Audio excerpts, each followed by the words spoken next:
There has never been in the history of IndyCar competition a Spanish champion. Alex Palou is his name, and he is the first. I'm super proud to be a champion and dream completed. Let's get another one now. In order to continue being a champion, you need to win every single year. The challenge of winning a championship in IndyCar is tougher than it's ever been. It's going to be the toughest championship ever. I mean, it really comes down to being competitive. Looking forward to the challenge, looking forward to the task at hand, and let's see what we got. A massive throng of people here to see a new era in IndyCar racing. Being from Nashville, I knew the energy was going to be very high. Marcus Ericsson takes the inaugural Music City Grand Prix. Winning the first ever Nashville Music City Grand Prix is extremely special for me. Nashville is set to host another major sporting event this weekend with IndyCar taking over the streets of downtown. That's right. When it comes to Nashville and IndyCar, it's a perfect setting.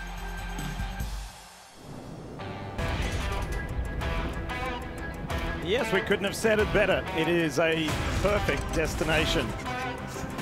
As we welcome you to IndyCar Live, presented by Liberty Mutual Insurance.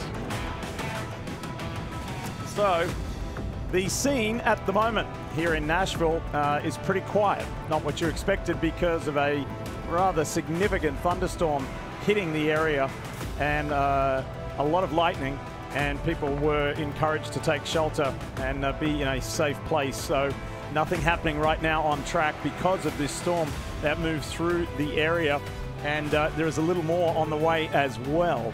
So that puts us in somewhat of a holding pattern for the Big Machine Music City Grand Prix. Hi folks, Lee Diffie along with James Hinchcliffe, who sat on the podium here last year, Townsend Bell, Kevin Lee, Dylan Welsh, Dave Burns. We've got the whole gang here for you, but this is the scene at the moment, fellas. Well, and it's fitting because we've only ever had one Nashville Grand Prix, and it was a wildly unpredictable result. All kinds of chaos, so it just feels right, James, that we're back here with some unpredictability. I think get the sense that conditions are going to clear up when I look at the radar. It might take a little bit here, but this just seems right in line with not knowing exactly what's going to happen the next corner, the next lap on this racetrack. Yeah, it's kind of par for the course, so to speak. And while what we're looking at now is miles better than what we were witnessing a few moments ago. Incredible torrential rain pour.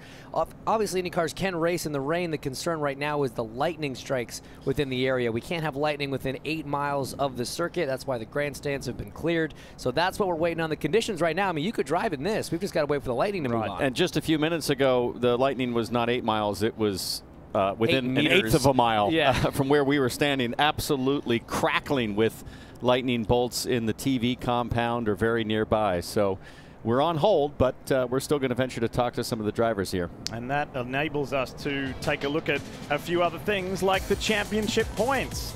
9 separating Will Power and Marcus Ericsson.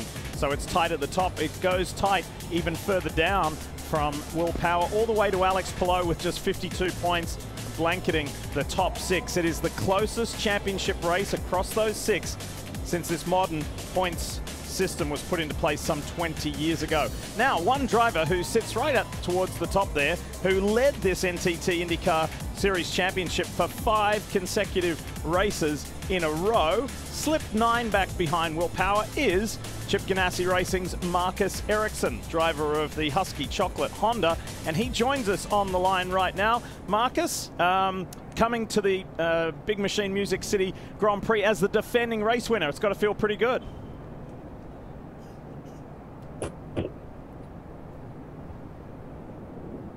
Yeah, I can only hear you guys.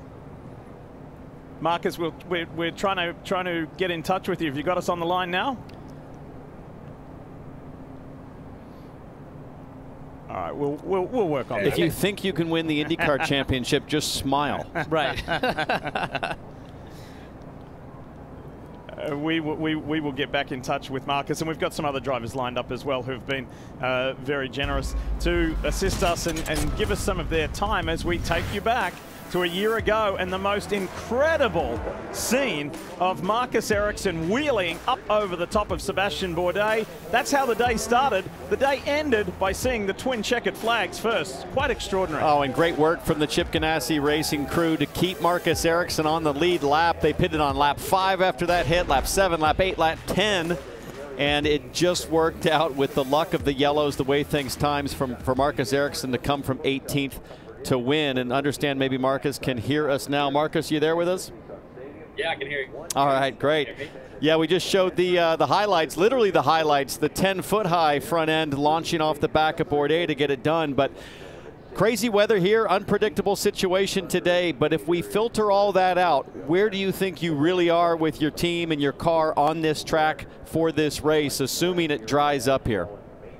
Yeah, I think we started a bit on the back foot. We didn't really have a good feeling in the car on practice on Friday, and then we made some improvements on Saturday, but we're still sort of playing catch up. And if you do that in a IndyCar weekend, it's quite hard to get there in time. I thought in qualifying we were better, and then in warm up this morning was another step in the right direction. So I think our race car is really good. Obviously starting from 18th, we have a bit of work to do, but we started in 18th last year, so that worked out pretty well, so not all bad. Yeah, it sure did. Marcus, the heat has been a huge topic of conversation today. How relieved are you and the other drivers that this storm has brought the temperatures way down and some cloud cover on the racetrack? I'm not very happy about it because I've been feeling fine. It's been hot and humid, but it's been a lot of, like you said, everyone has been complaining about it, so I've seen it as an advantage for me that it's been so hot and I've been feeling okay, so I'm actually not so happy about it. Marcus, I remember once saying to Fernando Alonso, did you ever think you'd come to Barber Motorsports Park in Birmingham, Alabama? My question to you is, how does it feel after a life in Formula One to come to Nashville, Tennessee as the defending race winner? Pretty cool. Didn't like that question. Didn't like that question. He's shaking you off. Comes and goings, guys. I can't hear you sometimes. Thanks so much, Marcus, and we look forward to seeing you out on track in as soon as possible so you can defend your big machine Music City Grand Prix here in a stormy Nashville, Tennessee. Back in a moment. You're watching IndyCar Live on NBC, presented by Liberty Mutual Insurance. Only pay for what you need. Scott McLaughlin is now an IndyCar race winner. We won. Oh my God, boys, we won. It's going to be a drag race. Newgarden has done it. Oh, let's go. Good team. And the Penske party continues. Pato Award. The Ninja is back. Good job, boys. Woo! Oh, look out. Nice Big Colton Herter wins the GMR Grand Prix. Woo! That's how you start May, baby. Marcus Ericsson wins the Indianapolis 500. I can't believe it. The Chevrolet Detroit Grand Prix is won by Will Power. Yes, yes. Redemption, boys. Redemption. Win number 52. Scott Dixon has done it at Toronto. Alexander Rossi ends a 3-year drought and is an IndyCar race winner again. Just been a fantastic season in 2022 with 8 different winners from the 13 races thus far. Are we going to get a different winner again this afternoon? Well, not if you ask Team Penske's Scott McLaughlin, because every time he seems to appear in this red and white Dex Imaging livery in his Chevrolet-powered IndyCar, he goes to victory lane or wins pole positions. Scott, congratulations on your second career pole yesterday. You did it in fine style.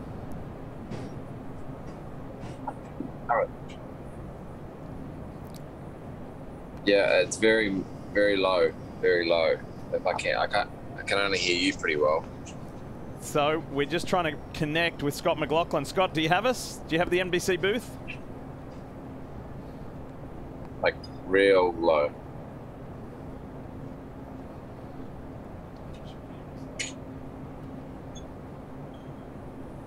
So we will try and reconnect with Scotty here in a little bit, and maybe we can raise the volume or something so he can hear us and the other drivers that we have lined up to have a chat this afternoon. Now, James Hinchcliffe made the pertinent point a little earlier. It's not necessarily because it's been raining that the IndyCars can't go out on track. It's everybody involved, the support staff, everybody working this event, and you know, under the umbrella of safety, lightning is the big consideration, and there has to be a distance and also a time for when things are safe, and we have to wait at least 30 minutes after the last strike within a certain distance to keep things nice and safe. I believe that we've got Scott McLaughlin back on the line. Scott, was saying that every time you're in the Dex Imaging livery, you seem to either win or win a pole position. It's all working out well. You were in a class of your own yesterday for your second career pole. Congratulations. Yeah, thanks, Lee. Yeah, really pumped. Obviously, Dex on board. They've been great supporters of mine, you know, throughout my IndyCar career so far, and to win with them in St. Pete was really special. And then the guys had their suits on when we ran the Odyssey battery car, but they ran the Dex Imaging race suits, and we won there. And now to get the pole here at Nashville is great with a really fast car. But Dan Dorr, actually from Dex Imaging, I played golf with him on Wednesday, and I said to him, hey, if I get pole Saturday, you have to come up Sunday. And he's here today. He promised me. He flew up, and yeah, we're hanging out.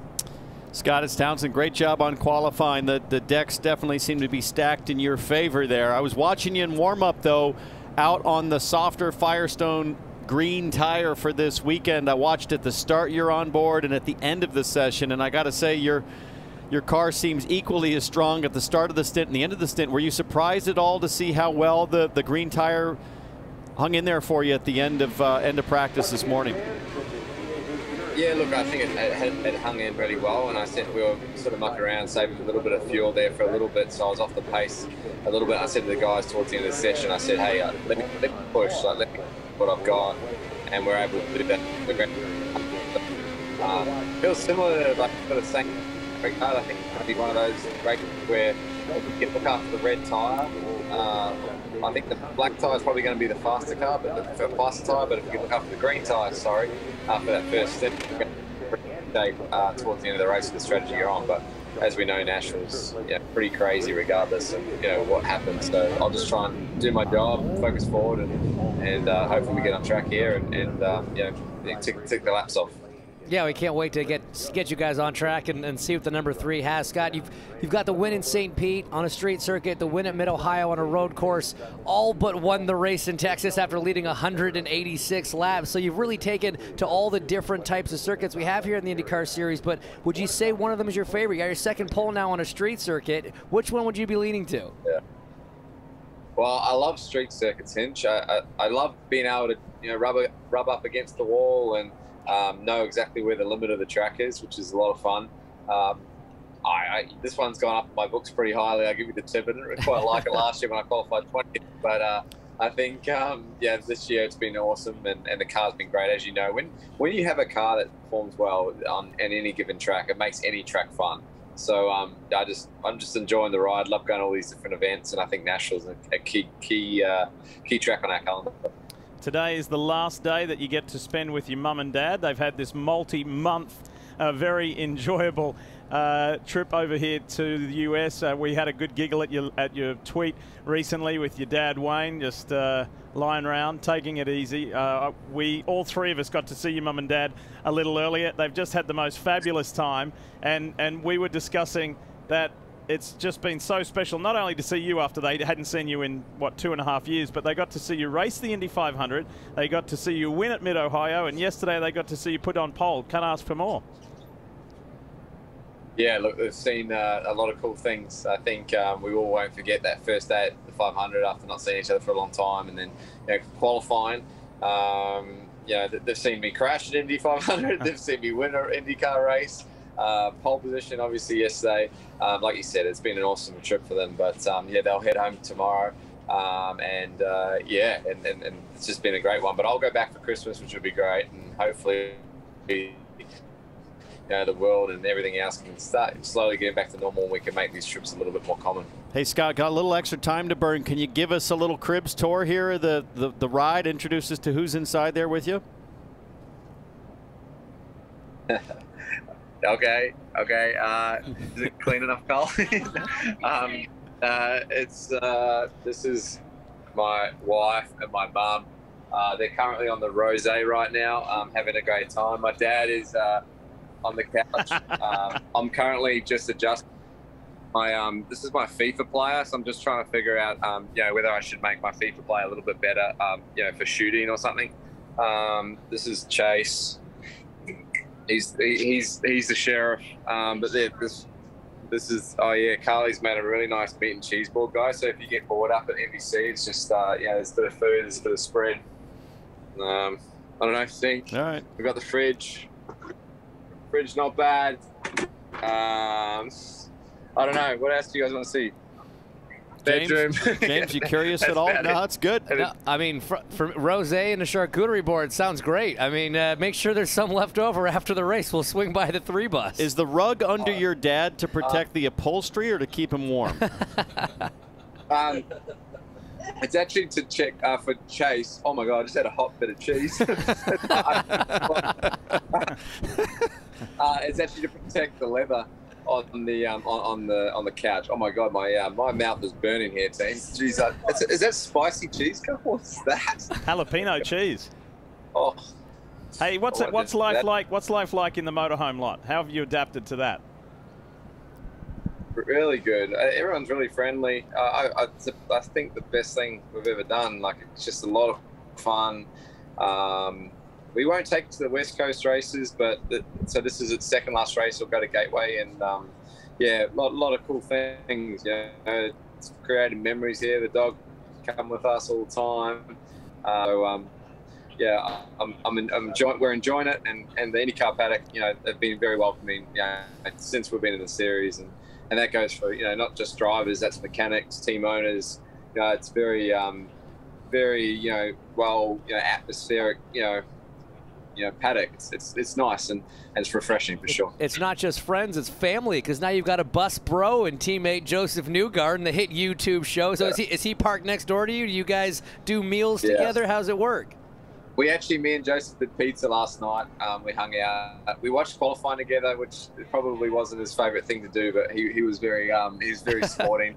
But yeah, we had a bit of pizza. He normally parks next to us and makes the Bus Bros episodes, you know, go a lot easier. But yeah, we've been going through a number of buses throughout the bus slot on our Bus Bros episodes, and had a lot of fun doing that. I think we got Graham Rahal last week. We really want to get Jimmy Johnson on there. I think the bus is beautiful, so it'd be nice to show a few people around that one.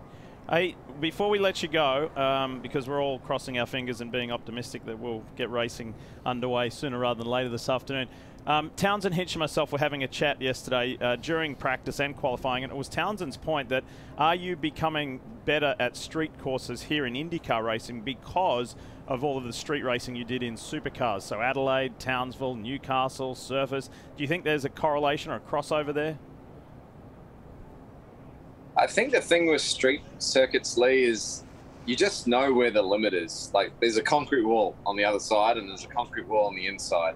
So being able to find the limit, it's just, there's no sort of tricks on, do you take this curb, do you not take this curb?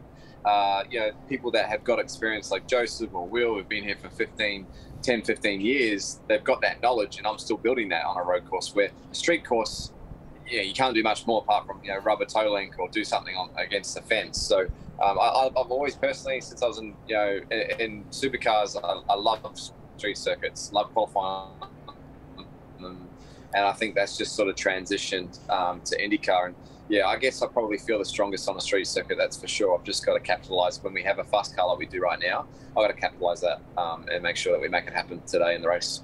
All right. Well, again, from all of us, congratulations on that pole, and we hope to see you running up front later this afternoon. Yep, guys, and also is open to charcuterie boards here. You know, we've got the rosé, come up, no dramas. Hey, easy on that cheese, brother. Yeah, watch the jalapeno cheese. That spicy cheese will never go in my mouth again. That was real bad. So, yeah, no, say that. All right, thanks so much. There he is, Team Penske's Scott McLaughlin in the Dex Imaging Chevrolet, the pole position man for this 80-lap race today. By the way, just in case we get there, if we can get 40 laps underway and then weather comes back to affect us, it'll still be an official race. This place is so much fun. You're watching IndyCar Live on NBC, presented by Liberty Mutual Insurance. Only pay for what you need. For Christian Lundgaard, one more lap for his first IndyCar podium. This will be the next best result he's had in his racing career. This is going to be miraculous in terms of the morale boost needed at Team Rahal, Letterman, Lanigan. First podium. Very proud of you. Great job, Christian. Tough one today, guys. Good job. Very well job. Well, you should be pretty proud of yourself, young man. I certainly am. I'm proud of all these guys. It's been a tough season. This is something we really needed.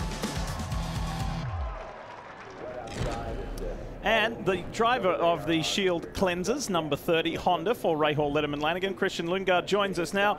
Christian, congratulations on these past couple of weekends. Indy was awesome. You got your career best finish, and now you get a career best starting position here on the streets of Nashville. Things are going really well.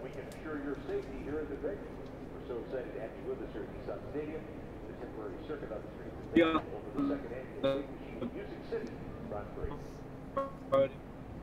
And we're going to come back to Christian there in a minute. We're going to try and get a stronger connection there for Christian, and we will come back. But boy, turning the corner and turning the corner with authority. Yeah, for sure. I mean, he's got tremendous momentum right now. As competitive as IndyCar is, I always love in season when somebody starts to raise their hand and be counted among the podium contenders, among the race win contenders, pole contenders. It feels like Lundgaard is coming on at just the right time, having settled in very nicely to his rookie season with RLL, James. And now he's performing back-to-back weekends. You know, I don't really even just see it as Christian performing or stepping up. I mean, we saw him on his IndyCar debut at the GP, the Harvest GP last year. He qualified 4th. First time in the car, first time on the racetrack. I think his ability's always been there. What I think has happened is this mid-season test out at Sebring for the whole Rahal Letterman Lanigan squad has elevated the whole program. We saw the benefits immediately in Iowa. The speed was much more competitive than what this team has sort of seen on and off throughout the first half of the season. Graham Rahal had a strong finish there. Then obviously we go to the the Gallagher Grand Prix, last week, and an incredible performance. Fast 6 qualifying, got that first podium, comes here to Nashville now, a different type of circuit, gets his career best start here. So it really does just seem like that the team is on an upward trend, and Christian's really capitalizing on that. Hey, Christian, it's Townsend. You got us back? Yes, I never lost you guys. Oh, appreciate you hanging in there with us. Hey, Christian, I've got a question for you. You know, when you deliver your first podium and then come here, qualify 3rd, you know, top of the team, does it give you any more, I don't know what the fair way to say it is, but leadership in terms of the feedback with the team? Do you find that you're leading the setup a little bit more at this point in your rookie season as opposed to pivoting off of some of your more experienced teammates? I'd sort of say yes and no. I think we've, pretty much since Toronto, we've kind of moved our own way and, you know, kept things very simple. In Road America, you heard Graham say, you know, he couldn't drive my setup. But, you know, for me, I want to be comfortable within the car. And, you know, like I said last weekend at Indy, we ended up racing my last year's car, which worked for me, and it worked again this year. And we came away with a podium. I've gained a ton of experience since then. So now coming here, you know, we were quick straight away on Friday. I must say I wasn't quite expecting to be that quick. But the pace has been there all weekend. We qualified 3rd yesterday, and you know, we just want to see what we can do in the race. We know we have a strong package. Now, Christian, we've seen RLL have a bit of an uptick in form since that midseason test that you guys did. You had that top 10 in Toronto, a top 10 in Iowa, street course and an oval, obviously the podium at the road course, and now a career best start at another street circuit. So this doesn't seem to be a flash in the pan. Do you think this is kind of the new pace that the team has moving forward, and are you confident over the next few rounds, we move to Gateway, Portland, Laguna, that this sort of pace and this sort of form can continue? I'm sure. You know, at the moment, we're kind of riding on the glory. You know, the momentum is with us. And I told the team after Indy, yes, this is a great result for us now. For sure, we needed this. But we got to continue doing this. I'm not going to say I was nervous coming into Nashville if we were going to be able to perform. But you know, it was still in the back of my head that I knew that coming to Nashville, we needed to back up our Indy performance here. And I mean, I must say, so far this weekend, we've done so. All 3 cars in the Fast 12. The only team to do that other than us was Penske. So, you know, I would say we've made a pretty big step forward compared to the beginning of the season. Like you said, we need to continue this path for the rest of the season. Next race is a short oval at Gateway. I'm testing there before the race. So for me, you know, to just make sure I can get around, comfortably will obviously be a benefit for me. And then the last 2 road courses, which I'm not too worried about, because road courses is more my thing than ovals at the moment. So I want to have a good end to the season. Well, Christian, that's a good point. Let's talk about that, because if you look at the numbers, they only tell part of the story. How have you adapted to life in America and racing the NTT IndyCar Series? Because very different to what you came from in F2. Well, some similarities with the cars, but racing on a super speedway, a short track, street courses and road courses. You've got to show a lot of variety, variability. You've got to show your skills across those 4 different formats of track. So is that something you're enjoying? I'd say so. Honestly, I would say I enjoyed Iowa a lot more than I thought I would. I think for me, I learned the difference between the super speedways and the short ovals. The short ovals are actually very enjoyable because you can race, and it feels more like a road course because you're sort of achieving the same speeds, and you can drive side by side. You can't really do that at the super speedways unless it's at a restart or there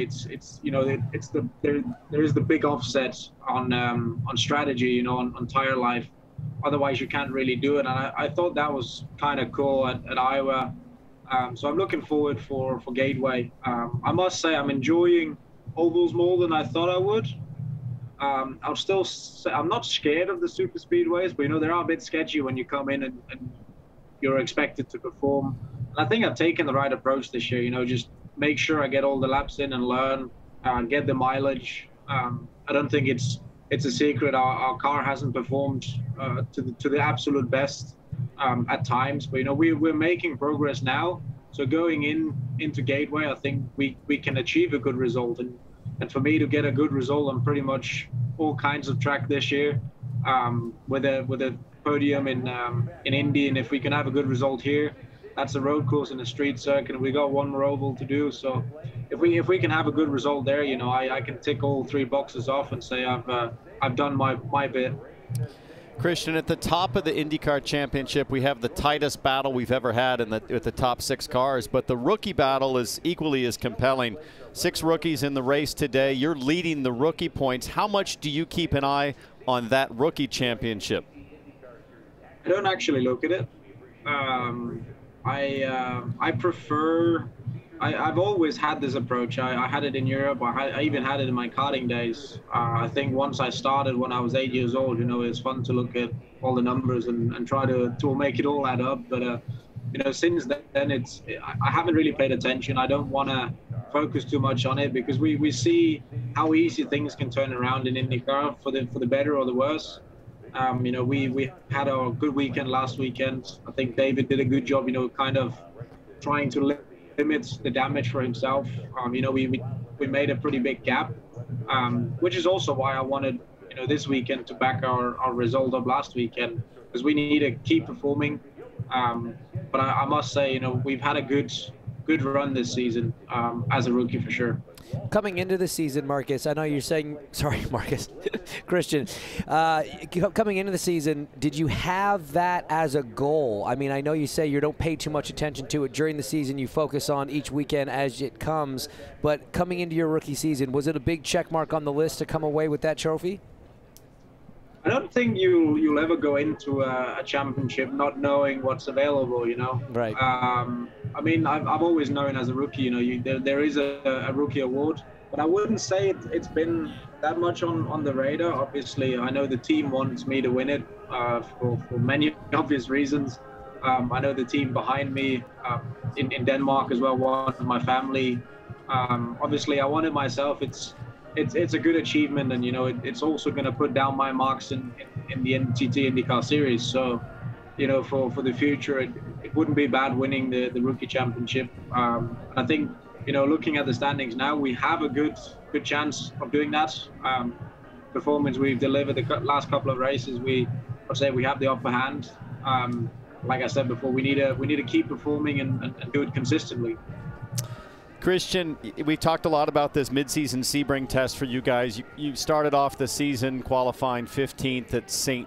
Pete, I believe, and then 19th at Long Beach, 14th at Barber. Now you're on this roll, podium, qualifying the top 3. How would you describe the difference in the feel of the race car on a street circuit now versus the start of the year? We're looking at some slow-mo shots, just so you know, of you on track yesterday, and to the outside viewer like me, it just looks to be more compliant, like the car just soaks up the bumps better than what I remember earlier this year.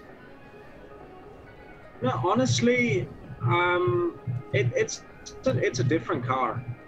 It feels like the car just works. I think I've got the same questions as you do, really. You know, why does it work so much better? Because in the end, not that much have changed. I think what our biggest lesson this year has been going back to basics and, you know, just go softer on springs. You know, we know what that does, go stiffer, and all these kind of things. You know, just think basic. If you move the brake bias forward, it's going to lock the front wheels and all these kind of things. You know, we'll also go into more details, but thinking basic, I think, has helped us quite a lot since Toronto, because we took a very different approach going into Toronto, just kind of keeping the car in one place the whole weekend, and it seemed to work out for us. And you know, the results has been there since. We just gotta keep doing it. But for sure, from my own standpoint of view, you know, I'm way more comfortable within the team, in the car, with engineers, with the series, with the other drivers, you know, racing them. I've been in the tough end of the field, but now I'm also in the good end, right? So I want to stay up here for sure.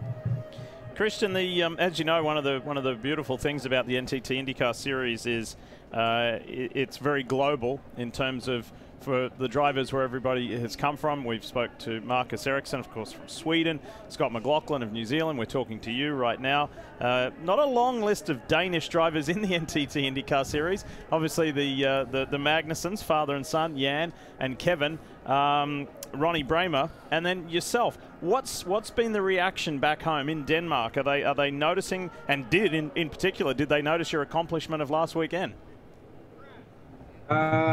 Yes, I think my phone didn't stop buzzing. James texted me and I didn't see it, and he didn't believe I didn't want to reply. You know, oh yeah, you got your first podium. Now you're too big to answer.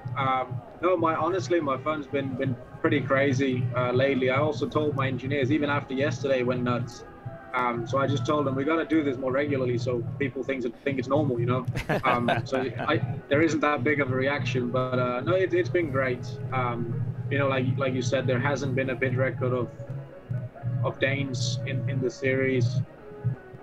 Actually, my left rear tire changer was on Ronnie Bramer's car as a mechanic when he raced. Ah, very cool. Which is pretty cool. Yeah. But yeah, I mean, I think I'm the first Dane to achieve a podium. I'm not sure, but I know I was the first Dane to race the 500.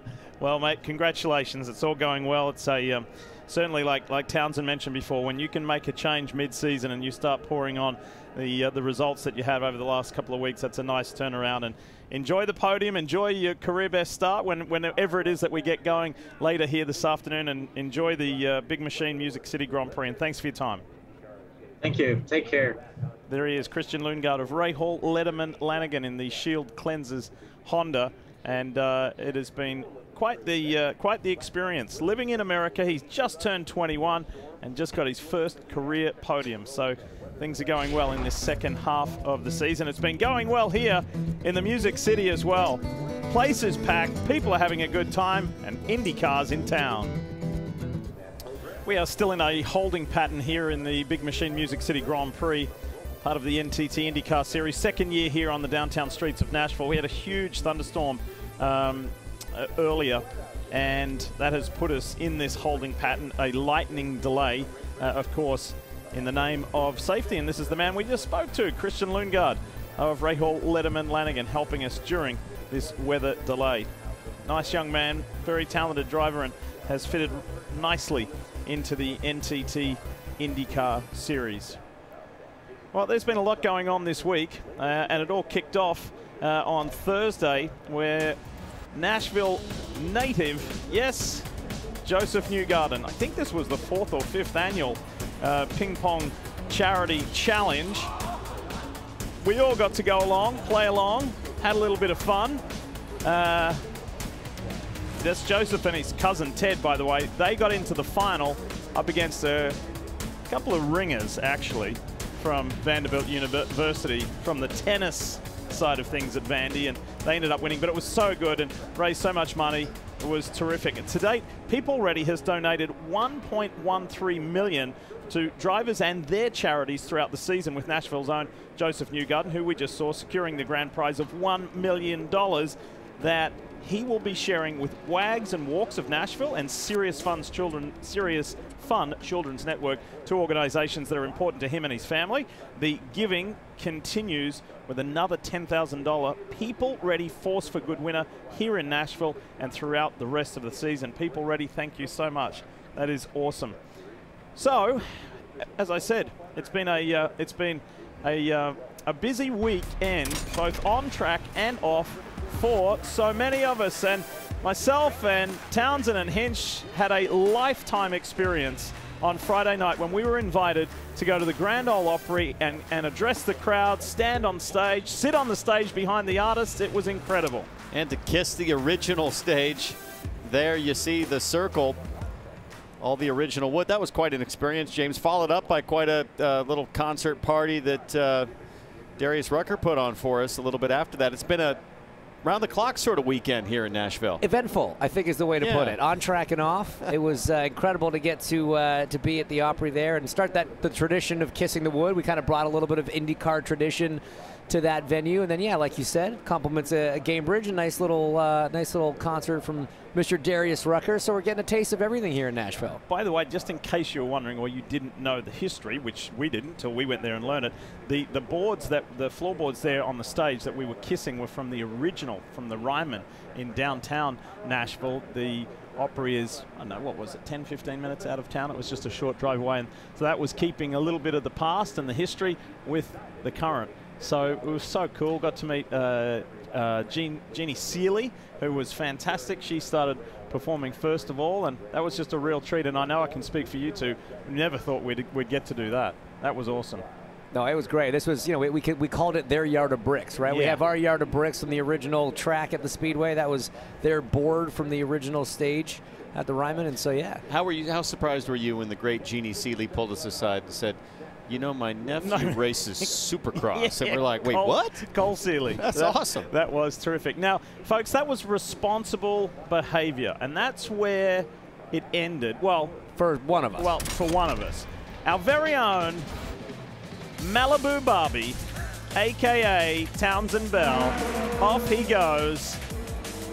If there is a watercraft or a motorized anything, he's involved. These were within 10 minutes of each other. Yeah. It goes from the ultra low drag, high speed run on the jet ski trying to make the high line work. Take notes here, children. Terrorizing that. Working the high line, rubbing in the cushion. This is because he didn't want to conform to just regular pit reporting during a practice session. Wearing a protective headset. That thing looked like it had a little get up and go. It was pretty fun. Cold turkey firing off wide open on the jet ski and the mini bikes. But I mean, this will probably go down in history as the most fun broadcasting weekend I've ever had, between the Opryland, the concerts, the motorcycles, the jet ski racing, and everything we see on track, and hopefully get going here in a little bit. And we always talk about Nashville because in our little broadcast booth, we have we are treated so well by the best in the business. Russ Thompson is our statistician and has been for years. Russ is a native of Nashville, Tennessee, and it was his 65th birthday. There's Russ. 65th birthday this week. The legendary artist Bill Patterson did an original for Russ of went back in the day racing his beloved 95 when he was in karting. Karting and racing is Russ's life, and we celebrated with him last night. That was awesome. Yeah, and if you wonder exactly what Russ does, anytime you hear something that sounds even remotely intelligent out of my mouth, that's all thanks to Russ Thompson, who tirelessly prepares all of us with a full spectrum, almost a binder of stats and insights and observations. So, Russ, thank you for your incredible contributions to the broadcast year over year. We can't do it without you. Happy birthday, my friend. So we will keep you updated as soon as we know. We will let you know when we are going racing. We spoke about that historical side here in the Music City. There is so much of it.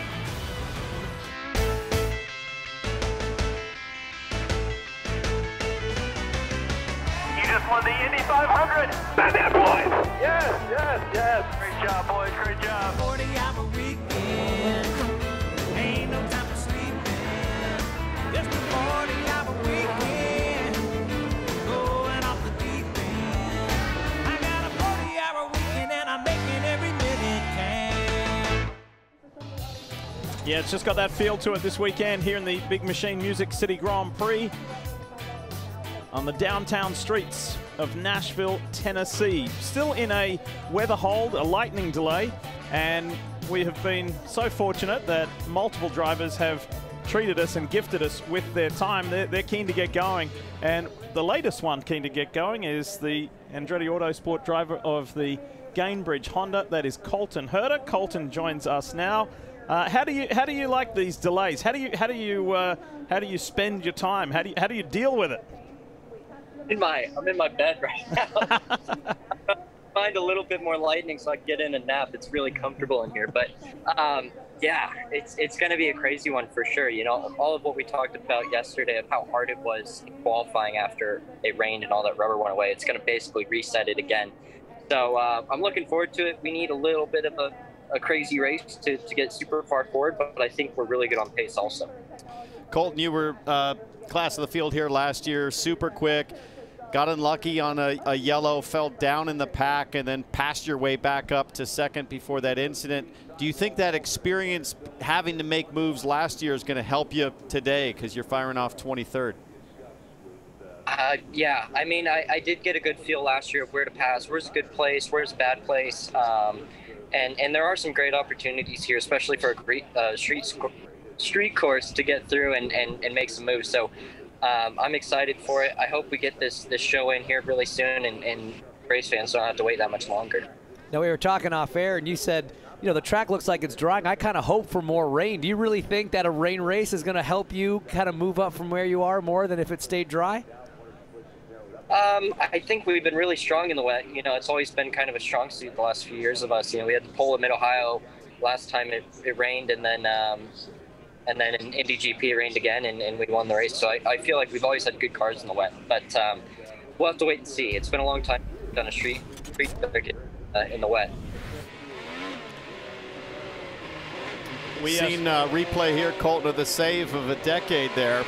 The car stepped out. What I loved about that highlight is it only took you another corner to just get back after it and pass Pato O'Ward and hang on for the win. But as we think to Nashville, if it was to rain again, is there a section of this racetrack that you think is going to be particularly tricky? For sure. I think that turn 4 braking is going to be very difficult, because even in the dry, it's hard to get around that bend right there and get straight right where they're showing right there and brake while you're straight. So you're going to be braking way before you can get straight. So it's going to make things really complicated. It's going to be really easy to lock up left fronts and right fronts, which could lead to a little bit of a disaster, but it's also a place where you could probably make up a whole bunch of time in the wet. So, Colin, you talked about how going out and qualifying after that rain we had in the afternoon sort of changed the track. You've obviously already had to elect which tires you start on if we do start dry. Are you worried that maybe that could throw your tire strategy for a loop if the track conditions being green, wear different tires a little more aggressively than you were planning?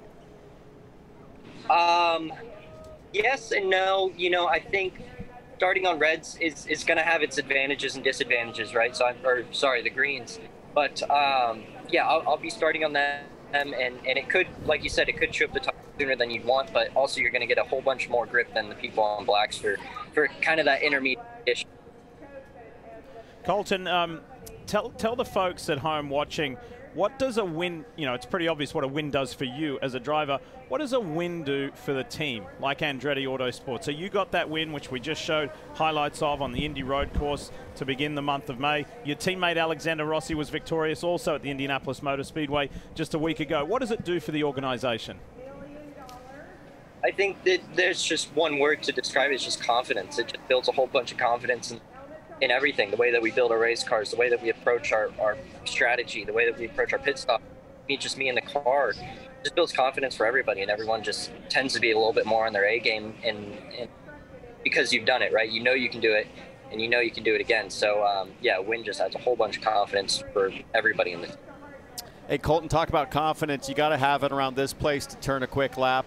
We're going to try to roll an onboard lap of you yesterday. Do you mind just talking us around here a little bit? What are the tricks to the trade? Problem. So you're going to want to try to get as straight as possible for lock up that outside tire roll, feed in, and then this is going to be fourth gear down to first gear, and it kind of goes uphill there a little bit, so it actually helps with traction and roll a little bit more speed as you hit that undulation. Again, that's third gear down to first gear, another slow corner right up against the wall. And this braking zone right here is very slippery, especially for the rear tires. A lot of guys rear braking. That's one of the key parts. And then this corner, super important. Second gear on the power soon because you're on this long bridge. And if you don't get a good exit, not only is it a long straight, but it's a little bit uphill here, so you're giving up a little bit more time than you would normally. Again, this is a place that in the wet can be very difficult. As I was saying before, you can get straight there in the dry to brake, but in the wet, it's not going to be possible. And this is just rolling minimum speed, as much minimum speed that you can in first gear. Traction's very difficult here. A little bit of the slide, you see that. And again, another really important corner coming onto the straight. You want to have as quick an exit. I mean, Colton, you guys were clearly the class of the field yesterday in terms of pure pace. The entire Andretti Autosport squad did seem pretty strong. This year, you rolled off the trucks. It didn't look like that advantage existed right off the bat. Do you think that's more of a function of, you know, after 1 year, the first year at this racetrack, other people kind of learning from their mistakes in year one and catching the Andretti Autosport guys? Or do you think maybe you've taken a little bit of a step back with your guys' setup? I don't think it's a step back. I think people really found a lot. So, you know, they really made up some time, and, you know, they're really able to figure out from all the data that there was last year where they were struggling, and really put it to good use. So I think we were struggling a little bit more with some problems than we were last year, but it seemed in qualifying we finally got over them, but I didn't do any favors to anybody there. So, but I was confident in this warm-up. Obviously, we were P2, we were right there. We had some really good laps on the blacks and the reds, so I'm confident going into this race. Colton, you mentioned undulation, which is a very appropriate word because there is significantly more change in elevation here to the other street circuits that we do in the NTT IndyCar Series. Almost twice as much as Toronto, way more than Long Beach, way more than St. Pete and Detroit. Is that something that factors into a lap? Do you enjoy that here? Is that one of the features of this circuit? You know, I think when guys talk about like going on track walks and that kind of some of what they're looking for, right? This undulation, you really want to focus on getting a good exit onto it straight regardless. But when you have a straight that goes uphill, it penalizes that much more for getting a poor exit. So it's something that you look at for you know, maybe ride heights in some situations for where you're going to bottom out when you're coming back down that hill. And then obviously for a time gain, like I said before, getting a good exit. Well, it looks like things are drying up pretty well. There's some weepers there on the track, which you can certainly handle with the Firestone wets. I imagine it'll dry pretty quickly there. I did notice that all of the marbles seem to be spread pretty evenly around the surface as the heavy rain came about an hour ago. But from where you're sitting right now, you would prefer a wet start just to mix some chaos in there and give you a chance to go forward? I wouldn't mind it either way. You know, I'm really confident that we're going to have a good race car in either condition, and I'm confident in my drive style in either condition. So I just want to get this race going and get it in. What'd you make of the green tires in practice? Did you get a chance in warm-up to run on the greens and get a read on where you think the fall-off is coming? Yeah, I did, and they seem like they do degrade a little bit. You know, some guys were able to handle it very well, other guys not so much. So that's going to be really interesting to see how, you know, these guys that are starting on greens, especially up at the front, how long they're going to be able to go, and if some guys are going to have that dag or some guys aren't. So it's still unclear to me that everybody has a problem with dag or not, but I guess time will tell. We air, I'm pretty sure you know this, but we air the NTT IndyCar Series broadcasts on Sky Sports F1 in the UK. So I'll ask the question on behalf of a lot of F1 fans around the world. How did your F1 test go for McLaren? I think it went well. You know, they never really tell you. You did an amazing job. But you know, just the feeling in the car, I felt comfortable. It was a real privilege to be able to, you know, not only drive a Formula One car, but then also drive a race-winning Formula One car is spectacular. So I feel very fortunate, the opportunity that they gave me. It was a lot of fun to be able to hop in that thing and give it a good crack over 2 days in Portimao. So I hope I get another chance. You know, I think we're planning on doing another day at some point in the future. So I'm really looking forward to it again. What was the one thing that overwhelmed you, or that was really like, wow? I think the torque and the acceleration of that thing, especially with the battery, it's really linear and it just doesn't stop. You know, you have 8 gears, so rev range is always perfect, and yeah, so it was very fast. It was a very enjoyable car to drive for sure. Well, congratulations. Like you said, it was an honor, it was a privilege, and from everything that we hear, you certainly did very well. So awesome that you got that opportunity. Hey, Colton, I've got just since we have the time, it's great. I just thought of this because when I saw that clip of you in the F1 car with your helmet paint scheme, very reminiscent of your father's, who in his day was considered one of the very best American IndyCar drivers and road racers, even got a shot with Minardi in F1. I asked your dad recently, because we often find ourselves on the same flight back to California, when did Dad know that Colton was really good? And he talked about a time you guys shared a race car, I think at Laguna Seca, maybe an endurance race or something, and he was struggling to match your pace. But I've got a question for Colton Herta. When did Colton know you were really good at this? When did you start believing you could be a race winner in IndyCar and really know confidently that this was in your future?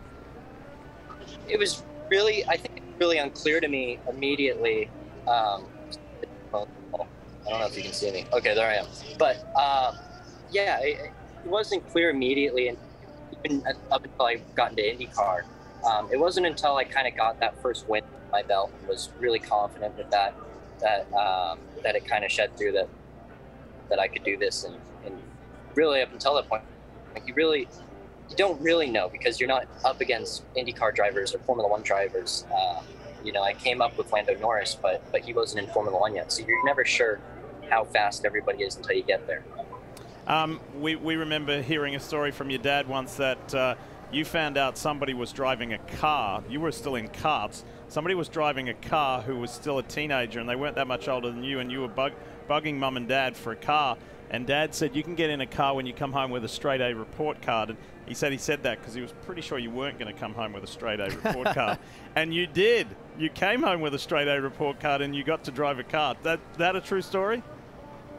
Yeah, so I actually have my BMW teammate was John Edwards. That was, I think he got into a skid barber car at 13 or 12. And I saw that, and I asked my dad that, you know, that he's doing it. Can I do it? And yeah, he said, get a straight A. I think I never came back with straight A's, but it shows how much I love racing. Well, good stuff, mate. Thank you. And let's cross our fingers and hope that we'll see you out on track shortly. There he is from Andretti Autosport, Colton Herta. We'll wish him well this afternoon as he starts from 23rd position in his Gainbridge Honda. So, funny story about the Herta family and report cards. When I was still karting, my dad got the chance to meet Brian at the race in Toronto. It was a sweet visit. He was coming by. My dad had been a guest of Shell, who was Brian's sponsor at the time. So he meets Brian. He says, hey, Brian, you know, I've got a young son. He's racing go-karts, but, you know, education's really important to his mom and me. And so how did you balance school when you were driving? And Brian said, well, I had to deal with my parents that I had to maintain a 70% average or I lost the go-kart. And so my dad comes home and he tells me this story, and he goes, so that's what we're going to do, except it's 80. I was like, oh. Well, all right then. So Brian Herta is the reason that I had to maintain an 80 average in school or I lost my driving privileges. There you go. There you go. So here we go, but I'm not sure exactly when. We'll let you know when we have some information as to when it looks likely that the cars and teams will be allowed out on pit road. A week ago, it was the magnificent crossover NASCAR IndyCar weekend, and the man who was the best on day was Andretti Autosport's Alexander Rossi in that Napa Auto Parts Auto Nation Honda. Boy, it had been a while. It had been some 3 years since Alex last experienced this feeling in an IndyCar. He led more than half of the race, 44 of the 85 laps. He led for his 8th career victory, and Alexander joins us on the line right now as we continue in this lightning delay and weather. Thanks for your time, mate, and congratulations on that win. We were just chatting to your teammate Colton Herter, and I asked him, what does it do? You know, it's pretty obvious what it does for a driver, but for the organization, he said it just builds confidence in everybody and in everything that we do. So it must have felt very gratifying and satisfying to deliver that team and yourself that victory a week ago. Yeah, 100%. You know, it's been a long road for us on the 27 side. Obviously, we've all talked about that, but it also hasn't been the easiest year for Andretti Autosport. So I think, you know, obviously Colton had the win, that awesome win in the wet and the first road course race we did. But you know, we've come up short in other events. So to kind of, you know, set us on the trajectory for the last third of the season was a positive thing. It was great for me on a personal note, but I think also great for the team and definitely the 27 guys who've been by my side through this whole process. Alexander Townsend, as we sit here waiting for the track to resume and the threat of maybe some rain, you know, we're asking Colton this. You got unlucky in qualifying. Would you rather have a wet race at this point and mix things up, or if you had your choice, what would you take right now? Wet or dry? I care. I don't care either way. You know, I think our car's really quick. You know, I think we're a little bit out of position, both Colton and I. So I think we have the opportunity to go forward and have a great race. And you know, we saw what's possible here with Marcus. You know, there's so many different elements that go on in this race. If it's wet, that's going to be an awesome experience for us, the first time seeing it in race conditions. If it's dry, I think it's still going to be a hell of a race for the fans. And just happy to see everyone being able to get back into the facility, and hopefully we can have a race here really soon.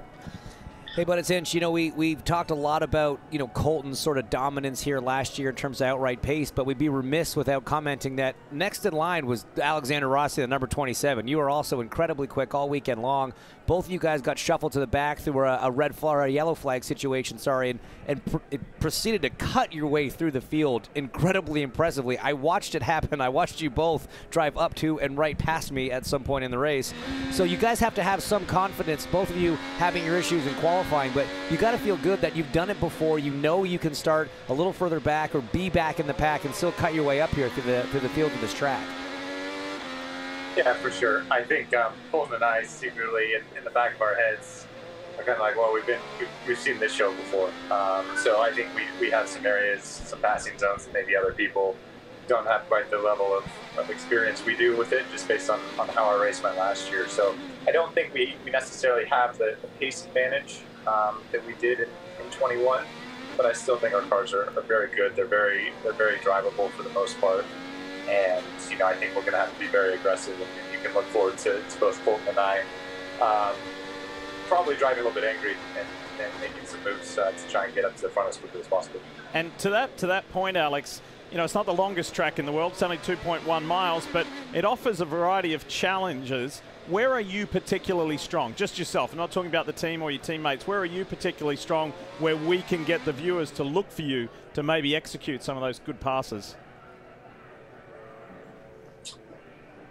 Well, I think a lot of drivers are watching this right now, man. I'm not going to tell you that. I think I don't know that we have a huge weak area. Let me put it to you that way. So I think we're good. Strategy is going to play a big part in this race and how it unfolds. You're going to have to be on the right side of some yellow flags for sure. And you're going to see a lot of different approaches to the strategy of this race. So I think it's going to be a classic one. I think there's going to be a lot of excitement up and down the field, and I just can't wait to get out there and be a part of it. Good stuff. Well, thanks for your time. We're appreciative to you and to your peers as well to help us fill this weather delay. Have a great afternoon. We'll see what you can do from starting a little further back than we're used to seeing you, but it's going to be a fun afternoon. Thanks so much, Alex. Thanks, guys. Appreciate it. Have a good one. There he is, Andretti Autosport's Alexander Rossi, driver of the Napa Auto Parts Auto Nation Honda. And we'll talk to some more when we come back. From downtown Nashville, the Music City Grand Prix is green. Colton Herter with an excellent jump. That's Marcus Ericsson going over the top of Sebastian Bourdais. That has just started a snowball effect of yellows. That's going to change everything pit strategy-wise. Marcus Ericsson with a timely pit stop, now leading the race. Meanwhile, Colton Herta is going to have to put on some slick moves. Oh, inside Rosenquist. Colton Herta makes a move on Hunter Ray. Here he comes, no problem. So deep in the brakes. What Inside. a move. He's right there on the back. Ericsson. Oh, Colton Herta just hit the wall. I feel terrible. We had the car all weekend to win, and I just threw it away. Marcus Ericsson takes the inaugural Music City Grand Prix. How about that? Nice job, Marcus. Win number 2. Thank you so much. Never give up, right? Never give up. It just shows that in IndyCar anything can happen, and if you have a good team and a good car, you can still get to the victory lane.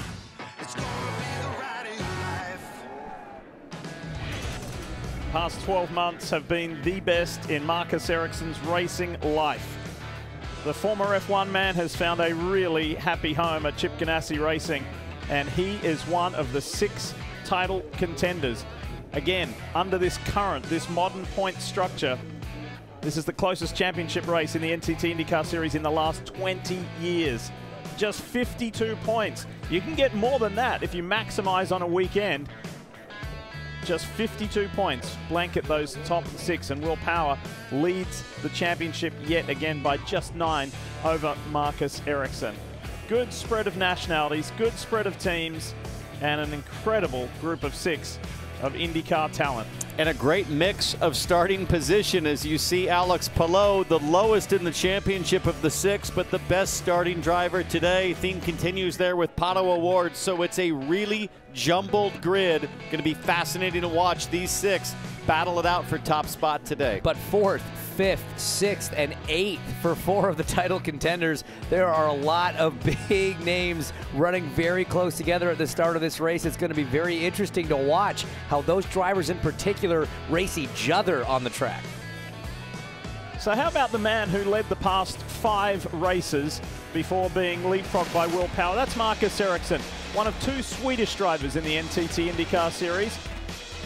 I always find it fascinating. You guys have got your own stories like this. It's the stepping stones to where you reached your highest point. He was a regular front runner in the GP2, now Formula 2 series on the Formula 1 stage. And Marcus did reach Formula 1, where he did almost 100 Formula 1 Grand Prix, was teammate to Felipe Nasr, came to IndyCar in 2019 with Arrow McLaren SP and wins the biggest race in the world this year. He is the reigning Indianapolis 500 champion. He couldn't believe it. He was speechless, but the way he drove across the yard of bricks to the yard of bricks, I've never seen him drive like it. He has come into his own. James, you were his teammate when he came into IndyCar racing. What do you remember about him at that time versus where he is now? How would you characterize his growth in the series? Well, it's been phenomenal to watch. You know, I was teammates with him in 2019, and we became good friends. I have a lot of time, a lot of respect for Marcus as a driver. He had speed right away. He was learning a new car. He was learning a new tracks. Didn't quite have the confidence. I think maybe made a few more mistakes than he would have liked. But what I've seen over his growth, the move to Ganassi, he found a real home there, an environment that really got the best out of Marcus. He knew when to push. The mistakes started disappearing, and what we've seen this year, we've talked about this a bunch, Townsend. The pace has always been there. He's always managed to get a lap time out of it, but for me, it's that measured aggression that we've seen this year, like that last couple laps of the Indianapolis 500, doing what he had to do to pull off the win. I look at some of the first lap runs that we've seen him do, making aggressive moves, but calculated aggressive moves. We're not seeing the mistakes. We're not seeing the accidents. We're just seeing him pull off aggressive overtakes, knowing when to push, and it's what's really helped propel him, you know, to this position in the championship. You know, for me, that aggression is born from confidence, and the foundation of confidence, I think, comes from exactly what you said, which is the chemistry at Chip Ganassi Racing, specifically on his car, his group of guys, the number 8 team and his race engineer, Brad Goldberg. They are clicking in every way possible, and I think Marcus Ericsson trusts Brad implicitly, and to get the job done, to deliver the car that he needs, both in qualifying and race setup, and all he has to do is drive. That's the best situation as a driver. Don't have to overthink it. Just go worry about the steering wheel and the pedals. Again, for those of you who may have just joined us, we continue to be in this lightning delay. We had a pretty severe thunderstorm rolled through here about an hour and a half ago, and it lasted for quite a while. Now you can see there the track on the Korean War Veterans Memorial Bridge. It's dry. Most of the track's dry now, but there's a period of time that has to pass in terms of where the last lightning strike was, how far was it to this precinct here, just to keep everybody safe, because it's not just the drivers, it's the crews, it's our production people, it's the corner workers, it's everybody involved with this event, that everybody needs to be in a safe place. And so what feels like a rather extended period of time has to be that way. Yeah, but these are encouraging live shots. Got racing drivers out of their motorhomes, fans outside, no raindrops apparent on the camera as Kyle Kirkwood, the young American rookie who's been shown so many flashes of great speed and also had flashes of challenges this year, but all smiles for Kirkwood as he hopefully gets ready to strap himself into that number 14 AJ Foyt Racing Chevrolet here shortly.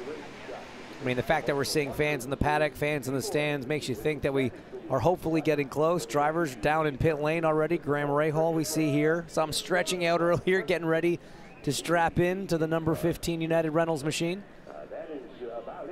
Again, the race is 80 laps this afternoon, and if some more weather rolls around once we get going, if they can get to 40 laps, the race can be declared. So if you make it officially halfway, the race can be declared. But let's cross each bridge when we come to it. And there's a couple to cross. I was going to say, pun very much intended. Yes, indeed. I think everybody's asking the same thing. Have you heard, like, when are we going to get going? What's the deal?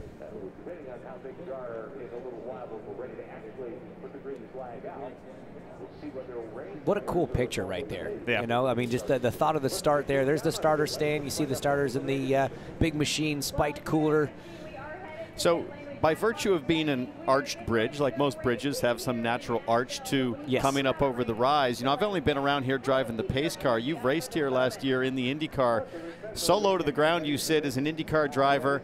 What was the first time coming over here at 180 miles an hour where you're not exactly sure where the brake zone is? I don't think you can see very far into the distance. Well, the big thing coming this way, this is coming down towards turn 9, sort of back towards the main part of the racetrack. And this side of the racetrack, you're flat out across these bumps, this transition right here. You're taking this gentle right-hand corner, but you cannot see where it's going around that corner. So you're coming downhill, top speed, and you have to keep turning and just keep your foot in it, knowing that eventually the brake zone's going to come. And this is where I think it gets so gnarly, Diff. If it does sprinkle or rain at any point in this race, it's this section right here. 180 mile an hour transition from concrete to old asphalt to patched asphalt on the brakes in the wet. That's about as sketchy a cauldron of ingredients as you can mix up in an IndyCar. So we're inching closer and closer to seeing the cars roll out and on track. Pato Ward's ready. It has just been the most phenomenal week here in Nashville, Tennessee. So much fun. The atmosphere's great. People are excited that IndyCar is in town for the second consecutive year. It's pretty hard not to have fun in Nashville anyway. And then sprinkle in an IndyCar race. Yeah, we said last year it was like, you know, it was a party in Nashville and an IndyCar race broke out. It was so great to see so many fans show up. And even today, we've obviously been battling some weather issues, but as the fans start to come out from hiding, come out from cover, there's a lot of people here today. There are, and this is such a incredible city for fun. You know, they talk about staying out of trouble, but here the struggle is staying out of fun. There's fun everywhere you turn in this town, on the water, on the dance floor, and on the racetrack. See some of the beautiful pit suites along here. Cool, unique pit lane with a 90-degree turn in the middle of it. Half of the cars on the one side take the left-hander that mimics the turn 11 on the racetrack, and there's the rest of the grid here. And this section here, it's a little deceiving as to, well, this part is the second part of pit lane, isn't it? It's the initial part of pit lane that is considerably downhill, more than you would think. And one of the features of this Nashville street course is the rise and fall, in addition, of course, to the Korean War Veterans Memorial Bridge. That is the feature point on the circuit. Now, it's going to be difficult conditions if we get out sort of track staying as it is. I mean, it's a dry tire situation at the moment. It's nowhere near wet enough for wets, but there are some incredibly slick patches and still some wet, damp parts of this racetrack. There will be some critical decisions to be made when cars roll out, with still a few sprinkles falling. If you look to your right there on top of the concrete wall, you can see just a trickle.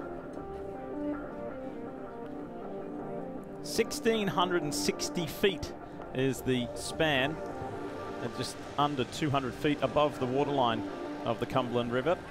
Alex Palou of Chip Ganassi Racing, he's one of the Championship 6, could defend that title from last year. Colton Herter, who gave us some of his time earlier, chatting with Graham Rahal. Fresh out of bed, Colton Herter.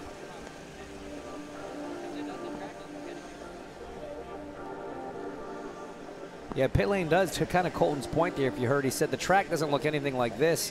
I think the pit lane looks quite a bit more wet than the racetrack. Be interesting if it really is a dry race, but just looking at the wet sections of pit lane, not all of pit lane is wet. So if you're Alexander Rossi there in that Napa Auto Nation pit box, you're coming in on slicks.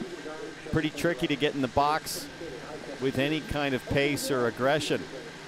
Graham Rahal, the veteran, 16th season of IndyCar racing, and he's seen just about everything in this sport.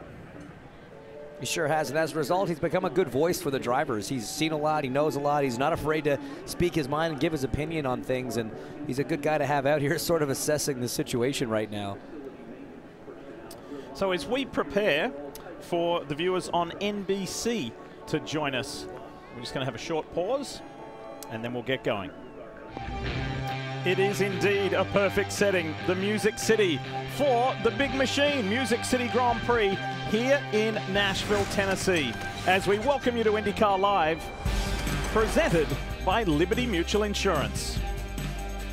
Good afternoon, folks. Lee Diffie along with Townsend Bell and James Hinchcliffe, who sat on the podium here last year in that inaugural Music City Grand Prix. We are ready to go. Kevin Lee, Dylan Welsh, Dave Burns patrolling the pit road as we see a rather refreshing sight. That is an IndyCar out on pit road. We have been in a significant weather hold and a weather delay due to a significant thunderstorm that rolled through here about an hour and a half ago, and people needed to take shelter, and it's just put a bit of a pause on the afternoon. But it certainly has not dulled the enthusiasm for this event. No, it's going to be super interesting here to watch what happens on sections that are still partially damp. Nobody's ever run in the wet here to know in an IndyCar what to expect. So as the track is kind of in that mixed condition, I can't wait to see what happens when engines fire. We're getting close. And it's almost even more challenging than if it was just purely wet, because some corners are going to be dry. Some corners you're going to see little rivers coming across the racetrack, damp spots, so you're going to have to know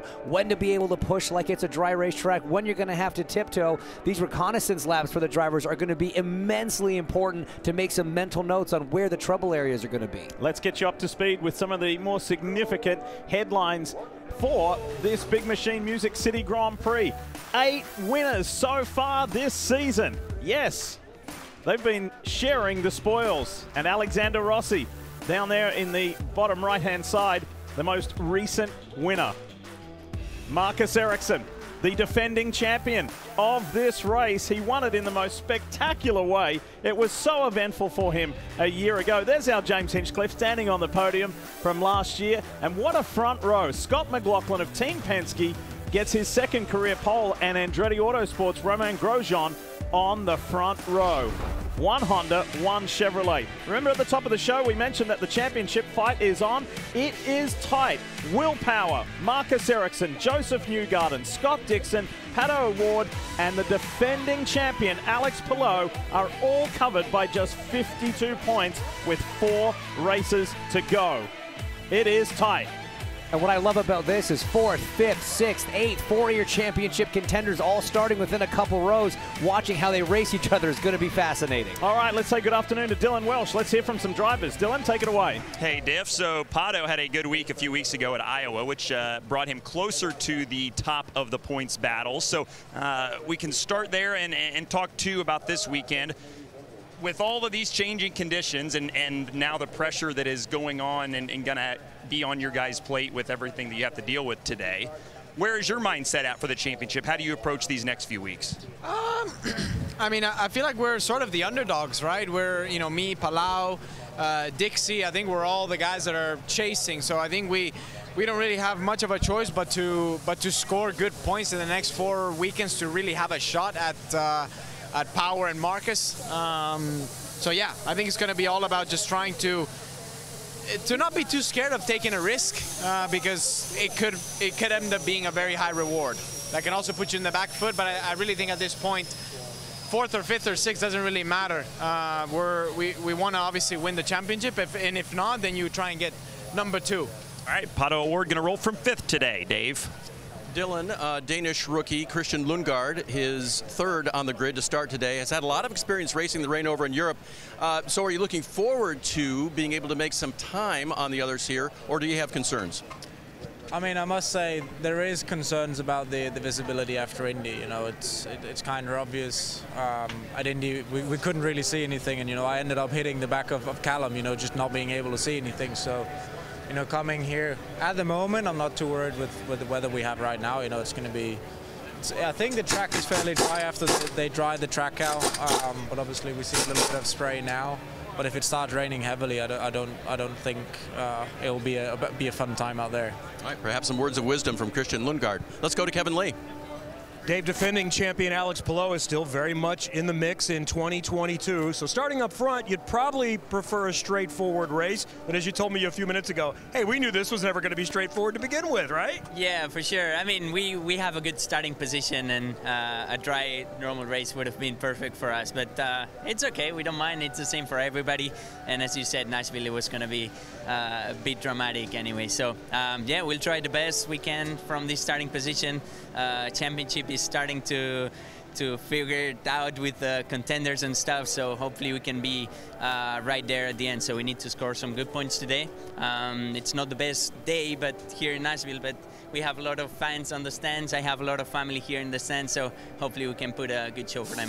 He's got 3 runner-ups on the season, hoping today is the day for that first win of the year. Lee. Kev, one of the most remarkable things about Alex Palou and his team on the NTT Data Honda, the number 10 team, is that it is the most controversial story of this year. He's in a legal battle with his team owner, Chip Ganassi, and that's going to play out in a courtroom or wherever it's finalized. He seems to be able to put that behind him. He is up the front on the grid. He's in the championship mix to defend that championship. Has that impressed you? Well, it's just been fascinating. I mean, let's be clear. His team is suing him. He is in an active lawsuit with his race team suing him in the middle of a season. And arguably, of the 4 Chip Ganassi racing drivers over the last 4 or 5 races, he's been the strongest. The team's been the most focused. It's almost like they've used it as extra motivation to block out everything, which is what you want to do in this business, James, and focus on what matters on the racetrack. Yeah, he's a professional, Townsend, and ultimately that's why he's already an NTT IndyCar Series champion. He knows how to compartmentalize these things and just focus on the job that needs to be done, and that's true of everyone on this 10 car. You win as a team, you lose as a team, and right now they are working very, very well, pushing out all the distractions and getting the job done where they have to. You know, just looking at the other championship contenders, you cannot ignore Scott Dixon, Alex Palou's teammate. Talk about a guy that has been in these championship battles more than any other driver in this field and succeeded more than any other driver in this field. It's that number 9 PNC driver, Scott Dixon. Dixon has his work cut out. He starts from 14th for today's Big Machine Music City Grand Prix. You're watching IndyCar Live on NBC, presented by Liberty Mutual Insurance. Only pay for what you need. A quick reminder for all IndyCar fans that all season long, if you simply grab your mobile device and scan the QR code on the screen right now for a chance to win $25,000 from Hy-Vee. Scan the code and register at HyVeeDeals.com for your chance to take home the big prize. As always, we say thanks to Hy-Vee. There is the Hy-Vee driver, Jack Harvey, for Rahal Letterman Lanigan, chatting with the pole sitter, Scott McLaughlin and Elio Castro Neves. One driver we saw a little while ago is this man here, Colton Herter. His 2022 season has been highlighted by a win on the Indianapolis Motor Speedway road course, but there have been some frustrations. Use overtake to defend here. No, stop talking to me. The collector just came on. What do you want me to do? We're gonna have to splash. We can't make it. Sorry. I mean, I've got no words. It's just a disaster today. Just stay on him, see if you can get him to drive those red tires off. No! You're plus 9 seconds to Dixon, no pressure behind. Don't give a about what's behind me. Keep me updated on Ericsson. Copy. Okay, good job. We just want to watch after those fronts. And I just want to win this race, so sorry about that. So much faster, but nowhere to go. Just save a little fuel, we'll overcut him. Yeah, I know what's going on. You don't have to tell me the strategy over the radio. Copy that, bud. Coley, have to pit this lap, have to pit. Hurry around. Then you say pit for fuel. All right, now we're just going to be peak last, huh? Yeah, copy. You guys got to let me know. I can't do it out here. Tough day, bud. Sorry. Yeah, thanks for hanging in there at least. The father-son combination of Brian and Colton Herter. So there's been some missed opportunities.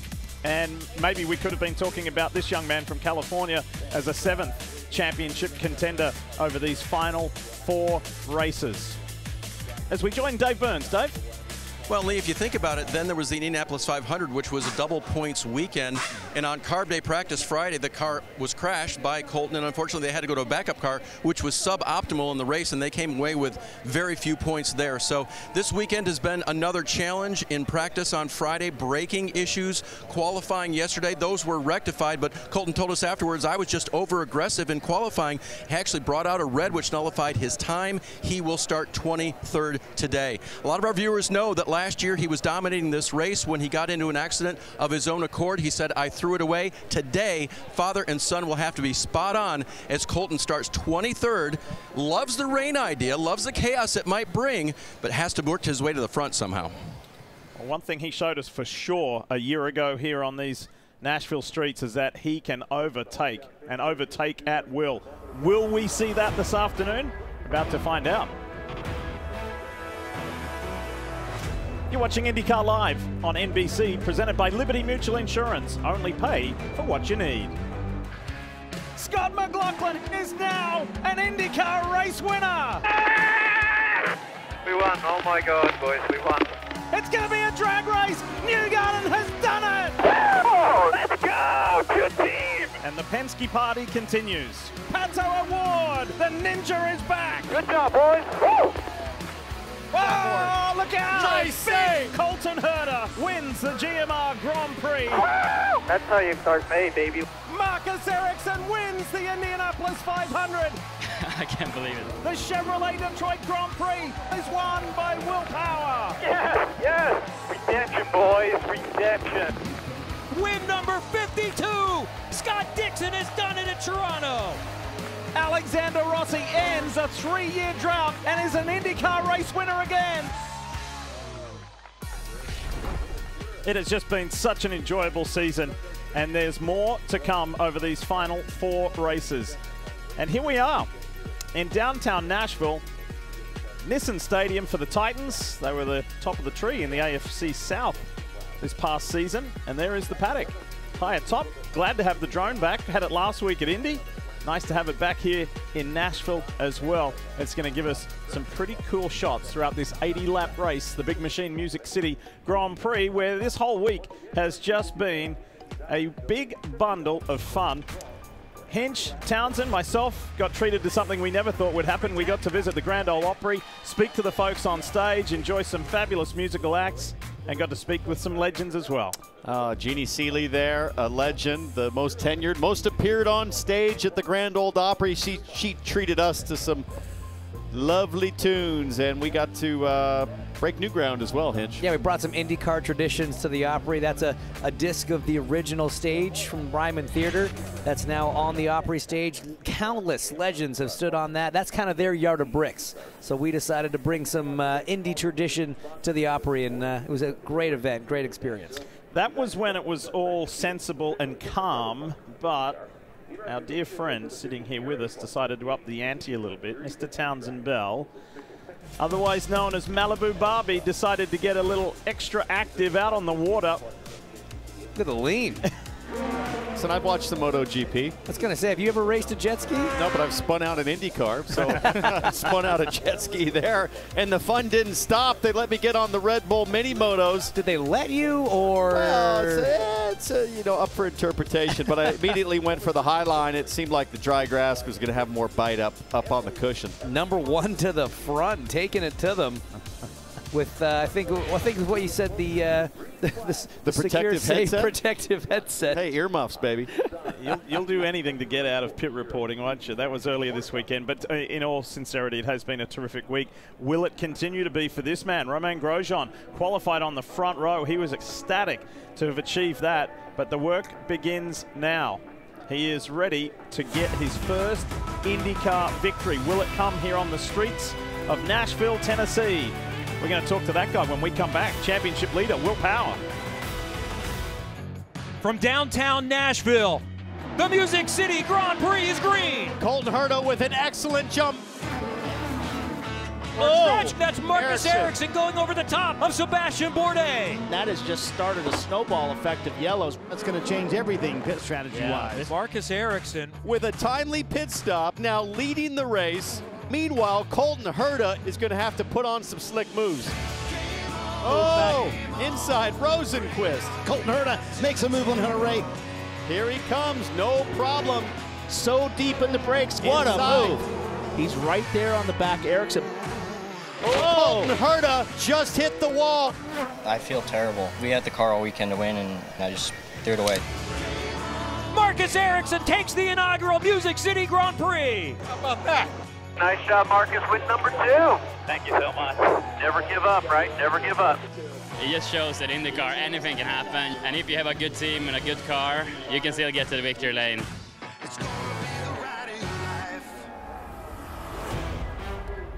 This place knows how to put on a show, and a big show is coming your way with the big machine Music City Grand Prix here in Nashville, Tennessee.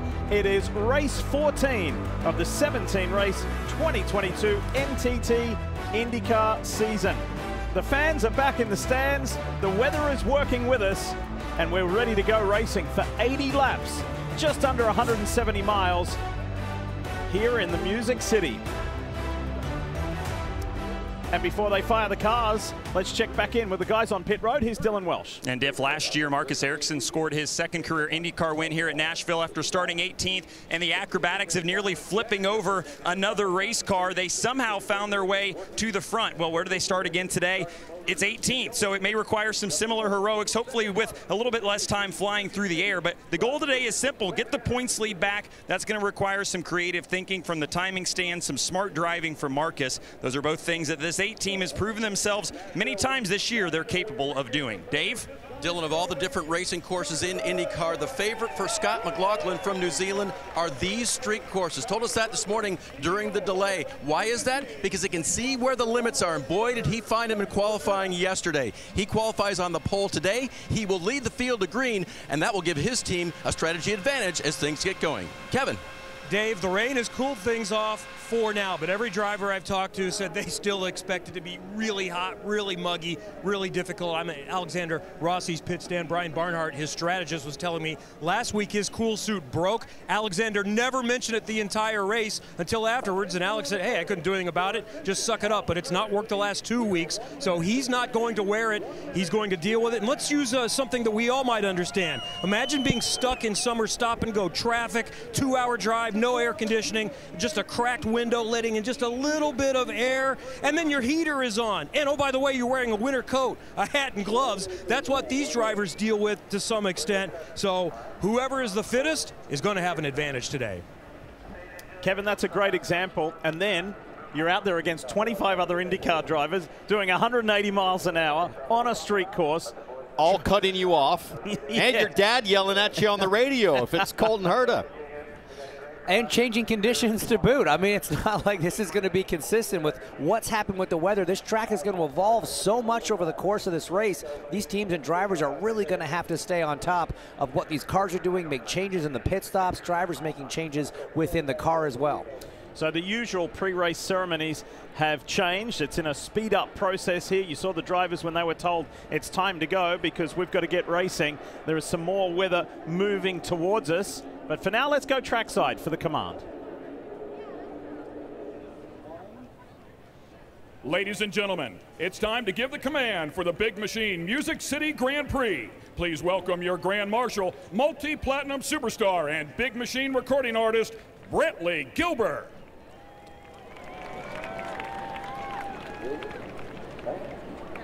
Long live fast cars and country music. Drivers, start your engine!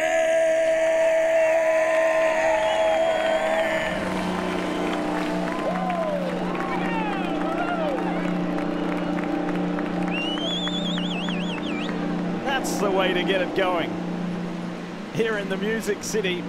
And here's a look at today's starting grid, presented by Big Machine for the second time in his young IndyCar career. Team Penske, Scott McLaughlin is on the pole position alongside Romain Grosjean. Yeah, and a couple really impressive rookies with Christian Lundgaard there on row 2. His best IndyCar qualifying position of his young career. And then David Malukas, the American number 18. He's been so impressive this year. And for me right there, it's the outside of rows 2, 3, and 4. 3 championship contenders all lined up. Throw Pato O'Ward in the mix. We got a lot of action right here inside the top 10.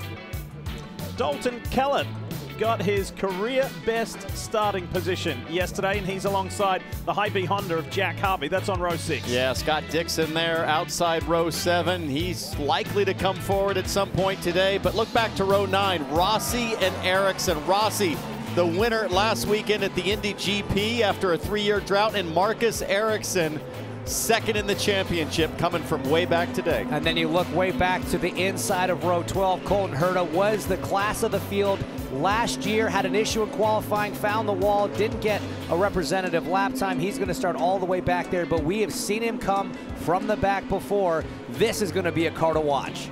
You will hear both Townsend and James talk a lot about different elements of this track. So let's walk you through the finer points with the Honda track preview for this 2.1 mile street course. Well, it's the final street course of the year. I'll tell you what, Diff, right in downtown Nashville, it's such an awesome layout with those 11 turns going around the outside of the Titan Stadium and then across this bridge, 180 miles an hour. But the finer points of this pace lap, James, is A, don't spin the car with slick tires on wet spots, and B, figure out where the grip is going to be for this start. I feel like I'm seeing some raindrops on Alexander Rossi's camera right now as he heads down into turn 4. It's a very difficult brake zone. In this section here, it's all about rolling minimum speed. Not a lot of passing opportunities through here. A bit follow the leader, but it does lead down to this corner right here, number 8, which blasts you back across the bridge. So important for a good exit here.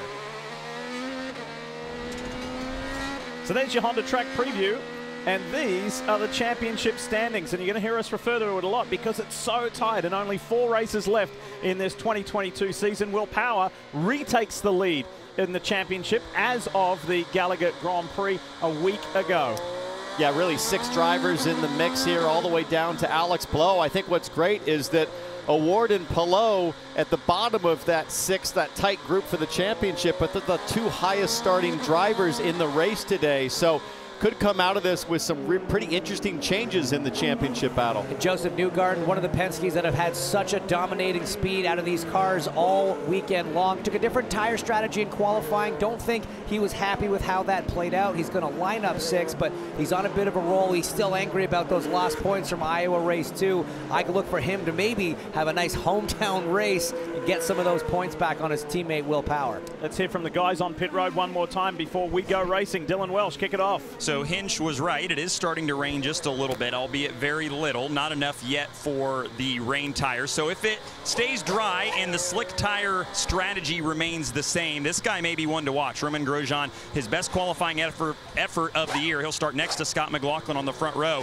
They did some R&D this morning in warm-up. Really happy with their pace on the alternate tires, which is what they'll start on, and that's been a major concern for a lot of other teams, is how long you can make those last. They feel like they can go at least 20 laps, no problem. So that may be an advantage for Grosjean later on in this first stint. So we'll keep an eye on him from outside the front row. Dave. We will also keep an eye on David Malukas in the red, black, and white number 18 for Dale Coyne Racing. Qualified 7th and was very disappointed with that. Just barely missed making the Firestone Fast 6. And that's because he's been having a very good weekend and recently very good qualifying efforts. He's currently 2nd in the rookie standings, doesn't turn 21 until next month, but this young American may have something to say before the end of today. Kevin?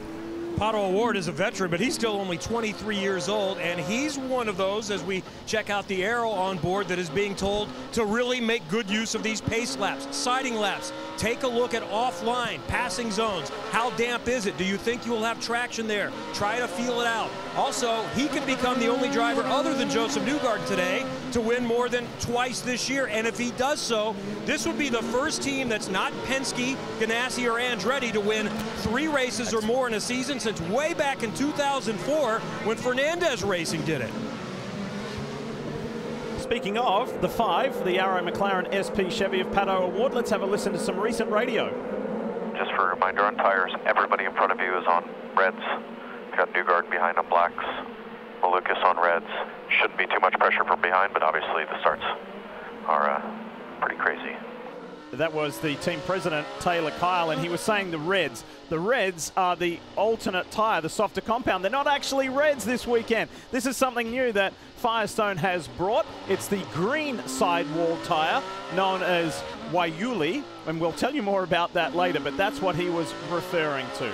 All right, how do you see this one working out strategically, guys? Well, listen, 80-lap race. The cars will run about 30 laps on fuel. Makes it an easy 2-stop race. The question is that softer green Firestone tire, how long will it last? Do you need to run a short 20-lap stint on the green tire, or is it going to be durable? Most drivers in this field don't really know, neither do the engineers. And remember, the tire designation was made before the rain happened, before they knew what conditions they were going to be racing in, and I'm not sure that these alternate tires are going to be quite as good on this green racetrack. If I'm not starting up front, I might like strategy 3. Get off them quick, get back onto a 2-stop strategy with only primaries to run. Listen, I did a couple years in math in school. I like that 55% win percentage strategy fair. 1 thanks to NTT. That's what I think you'll see most of your top 6 cars here starting on the alternates, top 5 cars starting on the green alternates. So you heard Townsend and Hinch say pretty straightforward 2-stopper. You know how many stops the race winner last year did? 5.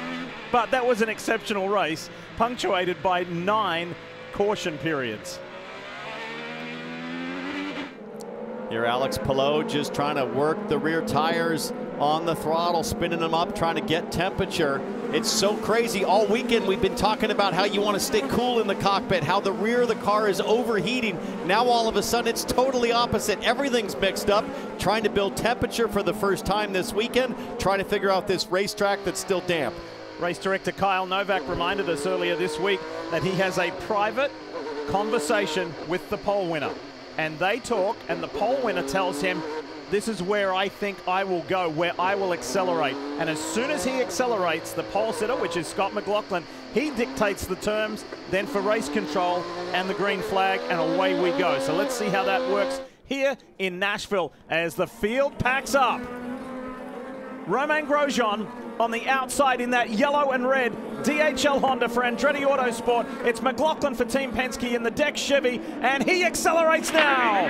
Green flies. Away goes McLaughlin. Boy, McLaughlin waited till the last possible second to get on the throttle, but it pays off with a jump into turn 1. 3 wide, grab rail on the inside, sandwiching. It looks like Jack Harvey and Rinus VeeKay makes that move work. Now side by side down into turn 10. Everybody tiptoeing right now. Good start by Alex Palou in that blue NTT Data Honda. Moves are happening. It's Scott Dixon in the orange and blue car. Behind him his teammate, the winner from a year ago, Marcus Ericsson, through. We talked about the aggression from Marcus Ericsson. It's control, but he's getting moves done. Now on the back of Rinus VeeKay as Jack Harvey's trying to defend side by side from the AJ Foyt camp. They touch. That's Dalton Kellett and Kyle Kirkwood. Teammates come together. It looks like Kellett got the short end of that stick. A few other cars gone by. Felix Rosenquist, Alexander Rossi on a charge.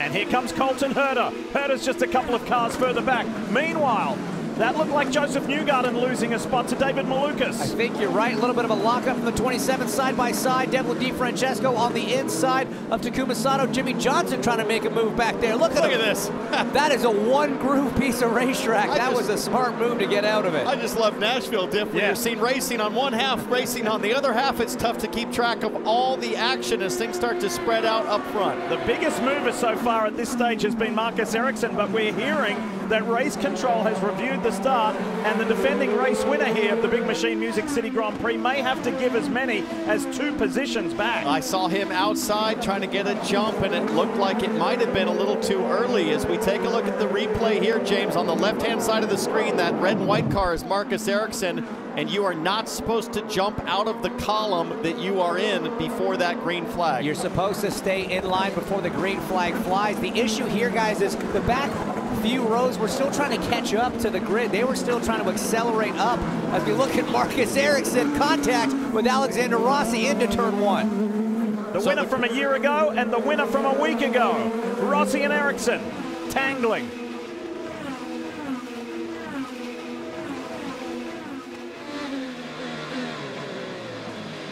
On board with Alexander Rossi. There's the number 8 Husky Chocolate Honda for Marcus Ericsson right in front. It's a tough brake zone to make it work. You hear the rears lock up. You hear the engine noise almost completely stop. That's the rear tires going sideways. Colton Herta has trouble. Second year in a row that Colton Herta finds the wall at Nashville. Started 23rd. Damage, be careful coming back in. That's the voice of his dad, Brian. Started 23rd, knew, and he told us that he had to be aggressive. He had to go for passes to make his way through this field. What happened? Down into turn 4, he's got Dalton Kellett on the inside, and just, contact with the 4, pushes him wide, gets into the tire barrier. From on board now, you see the push to pass lit up. You see the green dots on the side of the dash. He's on the overtake. 150 seconds allowed here at Nashville. And Dalton just not willing to give the position up. But man, that is a tight corner to go side by side through, Juan Townsend. And obviously it did not work for the 26. Yeah, I mean, Dalton Kellett started 12th. I'm sure was getting tired of getting past and wanted to get the elbows out and defend a little bit, but just really a racing incident as Rossi opts to come in early here, Kevin, lap 4. When you start this far back and you've got a fast car, you've got to try something. So he comes in, it's a primary race. He's done with the alternates. He can run primary Firestones the rest of the way and then just hope for a timely caution at the right time. For now, though, he's going to have to take an extra pit stop than everyone else. I like that gamble from Rossi. I like it a lot. We don't know what these alternate tires are going to do, so get off them right now. There's going to be a yellow at some point, almost certainly, to get the field back up. Dave Burns. The damaged nose on Colton Herta's car will come off. They will also remove the alternate tires that he started on, put on primary tires as well. You can see how quickly these teams work with the quick change. Just disconnect and reconnect. Got to make sure you've got the twist bolts on well so that it doesn't have any vibration whatsoever. Connect the electronics though, Hinch, because there's important stuff up there. There certainly is, and it looks like Colton Herta is going to fall a lap down, unfortunately. I promise that Father Brian Herta is on the radio saying, hey, look, remember what happened to Ericsson last year? This race is not over. One yellow can get him back on the lead lap and back into this race. Speaking of Marcus Ericsson, by the way, he had to, race control continued to review and rewatch the start. Ericsson was forced to give up not 2 but 3 positions as Scott McLaughlin stretches his advantage to now 1.3 seconds over Romain Grosjean. Check in on the championship contenders. Alex Palou up to 3rd place. He got ahead of Christian Lundgaard on that start. Pato Award. We saw Joseph Newgarden lose that spot to David Malukas. They're 6th and 7th at the moment. So already a little drama, and Colton Herta on the receiving end, unfortunately. You're watching NBC's coverage of IndyCar, brought to you by Big Machine Vodka Spiked Coolers, official partner of Big Machine Music City Grand Prix. Honda, an official vehicle of the NTT IndyCar Series. And by NTT, official sponsor and technology partner of the NTT IndyCar Series. Welcome back, folks. Live here on NBC. Lee Diffie, Townsend Bell, James Hinchcliffe, Dylan Welsh, Dave Burns, Kevin Lee. Got the whole gang here on a fun afternoon in the Music City, and after a significant delay due to a thunderstorm, problems for Alexander Rossi here. He had just pitted, gone onto the primary tires, and here's the first caution of the day. Looks like turn 10. The engine just turned off. He said he locked the rears and the engine just turned off. We've heard a lot of drivers complain about rear brake locking this weekend, and when that happens, essentially the motor does just stop rotating, but once the brake releases, it bump starts the engine again. Let's take a look here and see if we can identify. So you see it lock up. but normally it should just fire itself again. So this has been a double whack. All the way off for a couple seconds. For Andretti Autosport. It's going to be brutal right here. AMR safety team on the scene, but there goes the pace car. So that's another Andretti Autosport driver a lap down as the rear brakes start to light off on fire slightly. If they can get them started and rolling, he can cool those off. Last week's winner in Indianapolis in the Gallagher Grand Prix, unfortunately, is having a rough one here in Nashville. Yesterday was the victim of circumstance involving his teammate Colton Herta when he had an issue in qualifying. That then hurt Alexander Rossi's qualifying session. And now, unfortunately, the weekend continues to go down the wrong road. We just saw his teammate Colton Herta go by, also a lap down at this point of the race.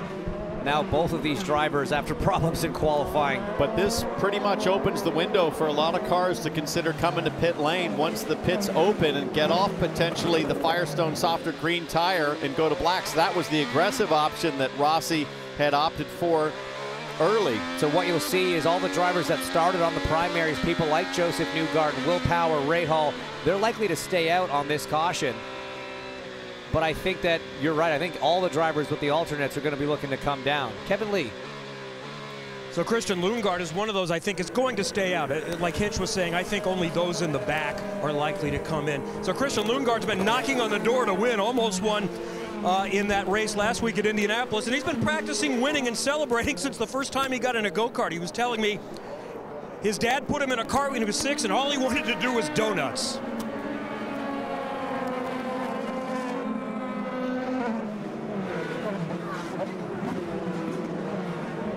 So pits are open, and I think it would be on the early side unless you were really concerned about, oh my gosh, did you see all the water just come off the bridge and land on, was that Will Power? It was Newgarden, I think.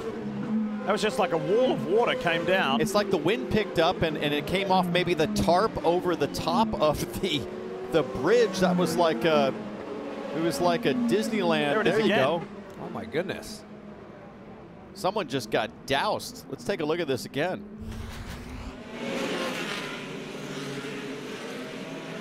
So I think you're probably right, Townsend. A gust of wind. There's Joseph Newgarden. Comes Power. Oh, just missed behind him. him. Behind. Yeah. Wow. Yeah, Power tries to dodge around it. That's something. So how's that for a curveball? Yeah, I was going to say, I hope that's something that if the teams are watching this on the timing stand, they're letting their drivers know, hey, out at turn 9, just be careful. So Alexander Rossi finally finds pit road. He's there for the second time. Unfortunately, like his teammate Colton Herta, went down a lap. So the frustration continues. Meanwhile, race leader from the pole position, Scott McLaughlin, was looking mighty comfortable in the Dex Imaging Chevrolet. He was starting to build a very comfortable lead, and when this guy gets in front, Dave Burns, he knows how to lead, he knows how to win, he likes being at the front of the pack. So this is a dangerous position for everybody else. We mentioned how much he loves this street course. He was just told at the start of the race, conserve those tires. As he was doing that, he was pulling away, and he was just asked about his race car, and he said, it is good, and they said, yeah, it looks that way. So right now, everything on plan, looks like a two-stop strategy for the leader, unless things drastically change. Meanwhile, Colton Herta, who had the trouble earlier, contact with Dalton Kellett, sent him into the barrier, changed the nose on that car, changed the tires, but radioed this. Still race, but it's really bad. Well, do you need us to come in and take a look at it? How bad? Something's wrong, but let me just do a few laps. So for the moment, Colton Herta stays out. Guess it must not be bad enough for him to head to pit road again. There's Dad Brian. That's the voice you always hear communicating with the driver. There's Michael Andretti, team owner.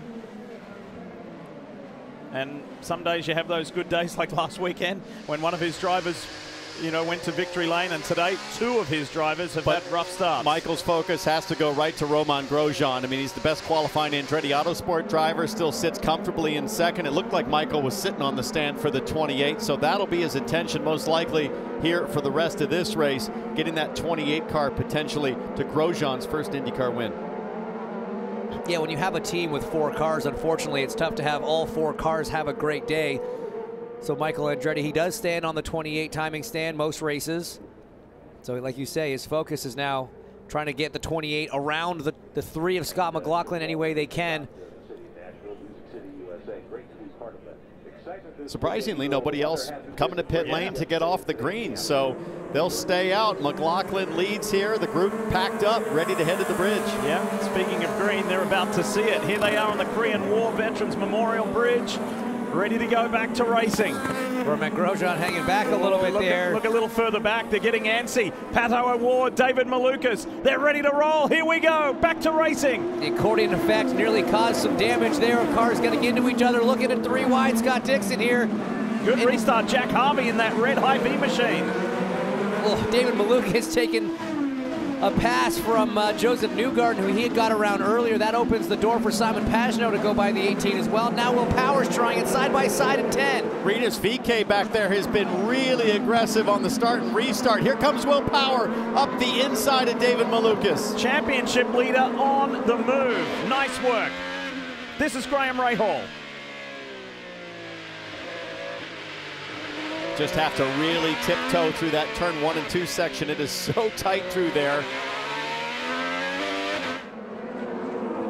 Nice restart, Scott McLaughlin. He's already been able to stretch his legs and pull away a little bit from Romain Grosjean. Grosjean's under pressure from Palou, Pato Award, Christian Lundgaard, then Joseph Newgarden. Pato Award got around Christian Lundgaard on that restart, so another spot lost for the Danes, still running inside the top 5, highest rookie, but it's all Scott McLaughlin up front as Romain Grosjean's got to fight back a little bit of pressure from Alex Palou here. So 12 laps into this race, 3 of them have been yellow, so 9 laps in anger on the Firestone green tires, and this is where you start to see some performance fall off as Pato Award getting challenged by Lundgaard to the outside. Award able to hold him off. Guys, let's look further back to the pink and black machine. There it is right there, back of your screen. That's Simon Pagenaud. The Frenchman was just beside himself with frustration yesterday in qualifying.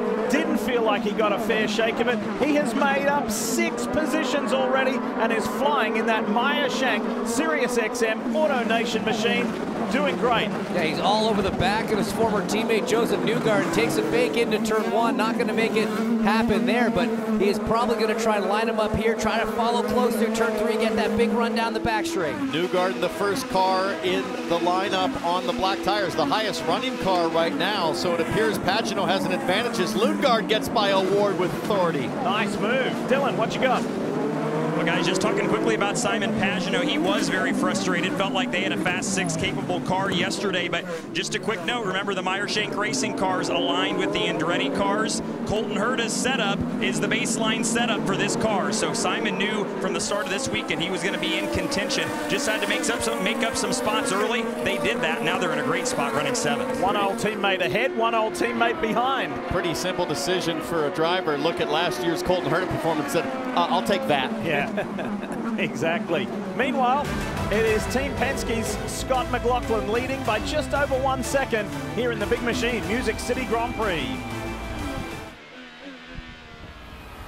You're watching NBC's coverage of IndyCar, brought to you by United Rentals, official equipment rental services partner of IndyCar and Rahal Letterman Lanigan Racing.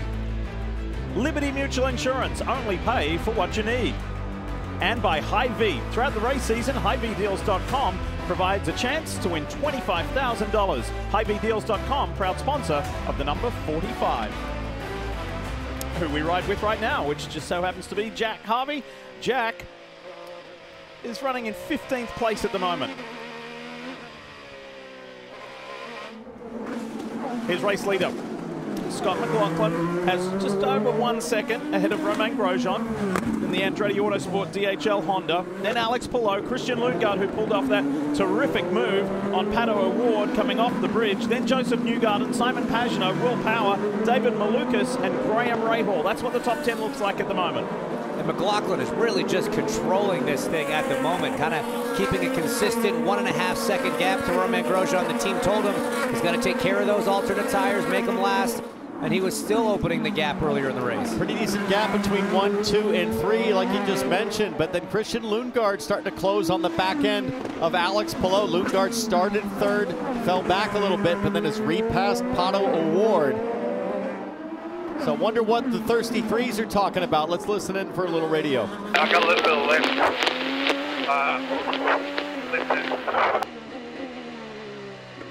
That's a bit difficult to decipher. A little bit of lift?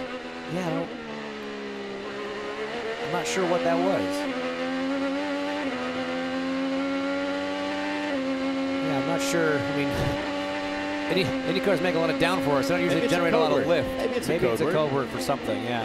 All looks pretty under control on the timing stand. Kyle Moore doesn't look particularly concerned. And I'll tell you, in warm-up practice this morning, this guy McLaughlin really seemed to have a handle on how to make these green tires last. So guys, as we check out the Firestone telemetry on the screen, how big a deal was that when he won in St. Petersburg earlier this year to get the first of his 2 career victories? Because prior to that, you're wondering when that win is going to come. That's what's driving you. That's the goal and objective. But once you do pull off that victory, how much did that change, Scott? I think it was just important for him to qualify up front, because once he's up front, like you said, Diff, when this guy raced in the V8 Supercars in Australia, all he did was run up front. All he did was win.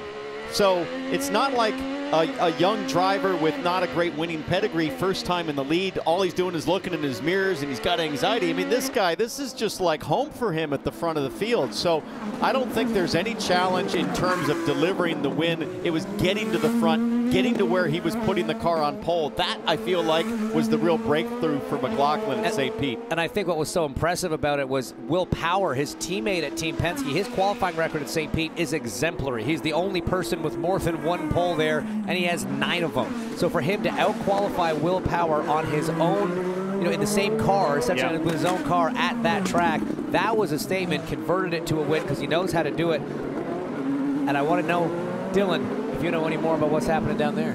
We're looking at Roman Grosjean, who runs in the 2nd spot. By the way, about lap 23, so that's about 6 laps or so from now is when they want Grosjean in to take these alternates off. So team was really complimentary of how well he saves tires, especially on this softer compound. And think about his background in Formula 1 and various open wheel divisions where you get so much info down to the 100th degree of measurement. I think he has a really good grasp of just how hard he can push, but not use his stuff up as well. So that's been the biggest compliment they've given him so far this weekend, and he's going to need to employ all of that knowledge right now, keeping McLaughlin in his sights, but not using his stuff up too much. Kevin?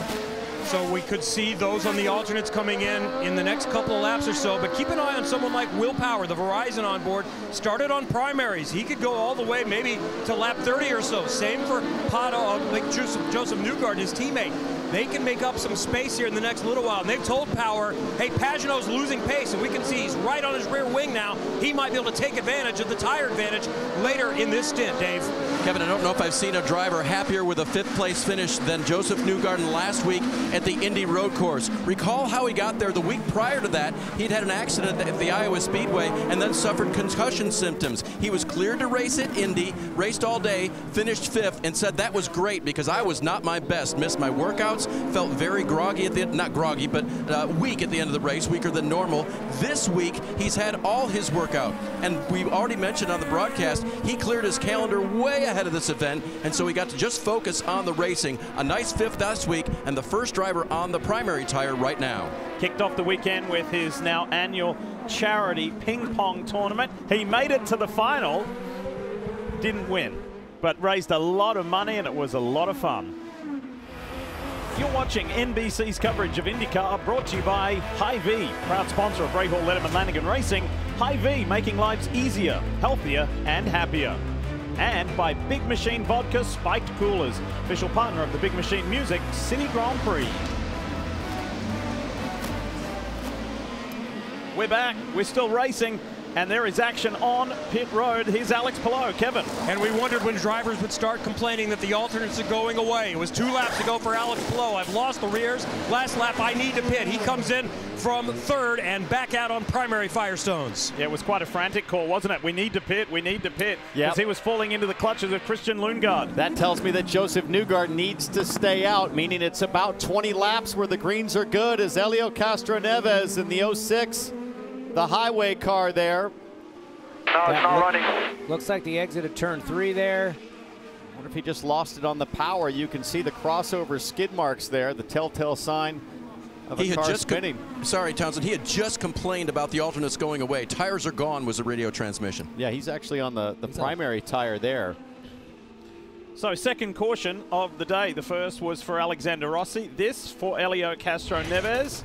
And this is what happened to the 4-time Indianapolis 500 winner. He's being chased by Rossi and just loses it by himself. Just like that.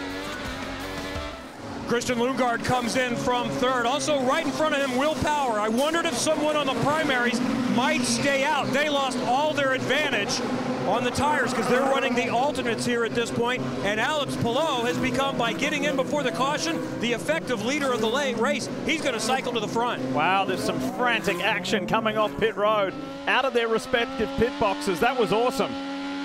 Yeah, and what a win for the 10 team coming in, not because they saw a potential caution situation. Alex was just out of tires. He needed to pit, and it really benefited them, exposed all the cars in front of them. And here's a replay with Pato O'Ward side by side. Joseph Newgarden on the outside. And a damp pit lane with slick tires. It doesn't get any more treacherous than that as O'Ward gets to the front of Newgarden. The cars have to file down to a single lane there. There's a transponder line which they have to cross. Pato was on the preferred line, so Joseph had to give it up, fall in behind to not trip that sensor. Unlucky yellow for Joseph Newgarden because he had the harder black tire on. He needed to go long on the first stint, but he can't afford to not pit under yellow. Now he's got to take on the softer Firestone green tire, and with 56 laps to go, he's got to go pretty long on the green tire now to make it on one more stop, as Tim Cindric knows that they just got a little bit unlucky there. Not the end of the world, but it's going to be a whole bunch of hanging on for Newgarden towards the end of this stint. So we promised you a little earlier in the show that we would expand our explanation of these new green sidewall Bridgestone Firestone tires. Now, sustainability is very important to Bridgestone Firestone as a company, as it is to most tire manufacturers, but everybody is trying to do more and be better as it goes on.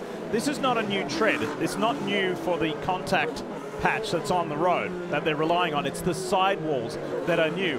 And the Waiuli, it's a little different pronunciation, and it's kind of an interesting looking word, and what it is, it's a drought-resistant, heat-tolerant woody desert shrub. And within that woody desert shrub, and in fact every piece of it, produces the material that they can put in to the manufacturing process of that tire. So kind of cool. Well, and it's significant because effectively the world's supply of rubber for tires comes out of Southeast Asia, so to be able to do that right here in the United States, in the Southwest, with a drought-resistant shrub is a pretty cool development for Firestone. On board here with Jimmy Johnson in the American Legion car as Alex Palou gonna lead, and Jimmy Johnson gonna restart on a street circuit in second place. And Jimmy had made up a number of positions earlier in the race, so he was having a good run in the Carvana Honda. He's up there with his teammate. Let's see how this one works. Ready to go back to racing. Watch for the green. There it is. Let's go. Big jump from Alex Palou. You see Simon Pagenaud there trying to line up Jimmy Johnson side by side behind him into turn 9. A little bit of tire smoke. Christian Lundgaard. Big lockup from Lundgaard. And that's Pato O'Ward on the inside in that orange and black Arrow McLaren Chevy. I'm not sure you didn't get damage done to that left or the right front, sorry, for Lundgaard. Look at this for a move. O'Ward on Lundgaard, and Ray Hall's in the mix in the United Rentals Honda. See a lot of tiptoeing. The Firestone Blacks still not up to temperature. They're too wide through the left-hander. Big wiggle from Romain Grosjean getting into there. That's going to give an opportunity of maybe getting past. We see ECR cars swerving, trying to find a gap. So hard into turn 1. Felix Rosenquist putting himself in the mix. There's Rinus VeeKay ahead of Marcus Ericsson. The white and red car right there, the Husky Chocolate Honda. Guys, I'm still thinking about that front tire, the left front. Oh, David Malukas on the inside of Jimmy Johnson. Huge move into turn 4. Almost looked like Jimmy Johnson about lost it coming off the bridge in the brake zone there as the rear steps out for Malukas. Everybody on the same strategy except Jimmy Johnson. He will likely have to stop 2 more times to get to the end as, Graham Rahal has contact. Oh, and Pato O'Ward is there as well. This is going to bring out a caution. This will be the 3rd on the day. This is in turn 7. Looks like the contact would have happened 1 turn ago in turn 6. Graham Rahal had an issue there in practice. Both cars still running, but the caution does fly. Oh, way more drama. Dalton Kellett, Callum Ilott. I think the track might be blocked. You see Callum Ilott there stopped ahead. Oh, that's Castroneves. That is turn 6. That is the tightest corner on the racetrack. Very tight, blind entry, severely downhill on the exit. Easy to lose the front end of the car there. We see the 77 in the tire barrier, and look at the damage to the United Rentals number 15 car for Graham Rahal. These two guys were putting on quite a display of racing. These two guys being Graham Rahal and Pato O'Ward. We will find out what happened when we see some replays, but they were right well and truly in the mix. Not any longer. Cautions breed cautions. We saw the feverish activity back in the field for everyone trying to make up some ground. It's interesting, we can hear the Chevy engine in the number 5 car running, but it's unable to go anywhere. The car has no drive. Car has no drive, and this is one of the championship contenders. Pato O'Ward is one of the championship 6. Check this out. Talk about smoking the greens here. Graham Rahal's got the front wing underneath the chassis. That is a bizarre sight. So here's the replay. Look at the top of your screen. So Will Power gets sideways, slows down Pato O'Ward, who loses the drive. Graham Rahal's already done the damage to his front wing, but further back there's another blockage unrelated to these two. Let's see what happened here. Whoa, Graham Rahal actually hit Pato O'Ward into Will Power. That's what caused Will to, that explains the loss of drive for Pato O'Ward, the gearbox at the back of the car there. Same issue here. That's Pato's view. As Graham Rahal got into him, he got into Will Power. And Rahal just fighting it to try to get back and loses it there over the bridge as the front wing is just firmly lodged underneath the car. So here's on board with Jack Harvey. Looking back, you can see it comes to a near stop. Scott Dixon gets hit. How does Callum Ilott? Oh, Callum Ilott just stalls in the traffic jam, sort of caused by the initial impact between Graham Rahal and Pato O'Ward. It just backed everybody up. Oh, here's Graham. That front wing just stuck there, and it's like riding on a skateboard without wheels. He did make it back to pit lane. Is this going to be one of these crazy situations like we saw with Marcus Ericsson where Graham Rahal can stay on the lead lap? I think he's a lap down now. Dylan, what do you know about it? Well, Graham is on his way in, and Scott Dixon was in as well. And Dixon had a flat left rear, and they were basically having to beat the tire off of the race car because it was stuck on the rear axle. So Rahal is making a turn here, and it looks like he may go behind the wall, but we'll keep an eye on Scott Dixon as well because they may be coming back in here to assess any damage from that incident that I think they got. I think that might just be about it for Graham Rahal.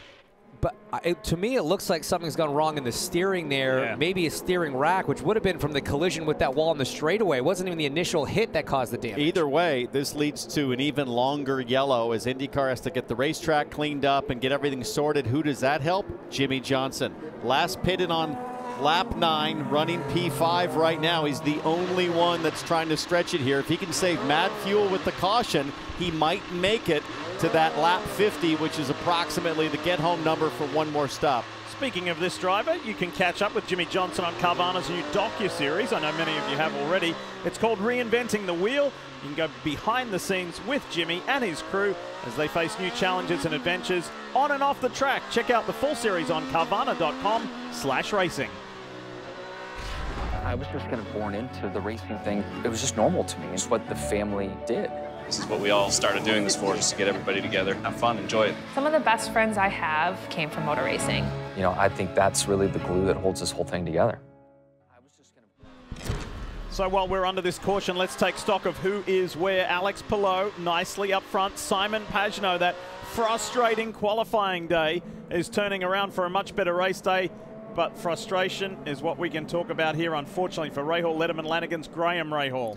Yeah, and we talked about the lucky break Palou got from being in the pits just before that caution came out. Pagenaud and Malukas had also already made stops as we see Pato O'Ward abandon the number 5 machine.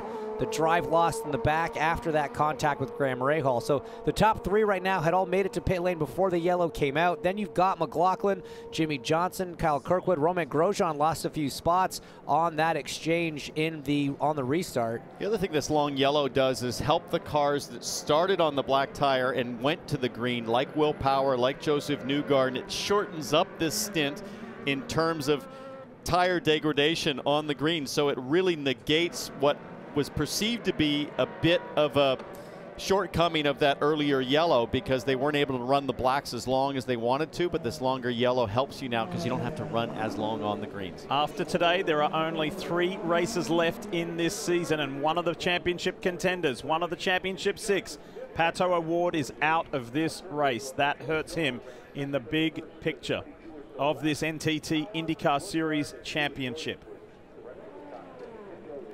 So I want to give you a quick heads up here. We'll stay with you for another few minutes here on NBC, but then we're making the switch over to CNBC. So at the top of the hour, 6 p.m. Eastern, we are making the switch over to CNBC, where coverage of this Big Machine Music City Grand Prix continues all the way through to the checkered flag. You know, one of the interesting things there, and I know that he had to come in for an extended service, but yet again, Scott Dixon has this amazing capability of being in an incident but escaping. Did you notice? Did you see that shot where he got hit? That was the cut down left rear tire, but then he was able to just skirt all around the other damage and chaos and continue. He's like a cat in those situations. Always falls on his feet. Freakish ability to land on his feet unscathed. And it's remarkable. He's done it so many times now that there's nothing freak about it. It's just Scott Dixon magic as you see the points as they run right now. We saw a quick shot there of the K-Line Insulators Chevy driver, Dalton Kellett. Unfortunately, his best qualifying day ever has turned into not a great race day, and he is out of this one as well. So this extended caution, this is the 3rd yellow, by the way, of the day. Alexander Rossi, then Elio Castro Neves when he spun, and then this multi-car, multi-driver incident. And let's talk about Alexander Rossi. With these yellows back-to-back, he is now on the same strategy and on the same lap as the leader. So he's down in 18th place at the moment as we watch down with Auto Nation. But Scott Dixon's in the pits, Dylan. And they've got more problems. So he talked about them having problems getting that left rear off. Well, it bent the wheel inside on the left rear, and that was causing them issues getting it actually off the car. So that's what they're looking at right now. Chris Simmons, who's engineering this car, is at the end of pit wall, just kind of overseeing everything, but they're not exactly sure how much damage they've got, but obviously it was significant enough to cause problems getting the tire off. So it's a little bit of an examinary period right now. They just dropped it off the jack, and there Scott goes. So it was a serious problem, though, but hopefully everything's all good now. It's a great report, Dylan. The one thing you notice is huge damage to the diffuser on the under tray. So what did the team do? They took a lot of front downforce out to compensate with the front wing. So as Scott Dixon comes back onto the racing surface, I want to remind you that our coverage continues over on CNBC. Coming up next here on NBC is your local news, except on the West Coast. So coverage continues on CNBC and on Peacock, importantly. Make the switch, and we'll see you on CNBC.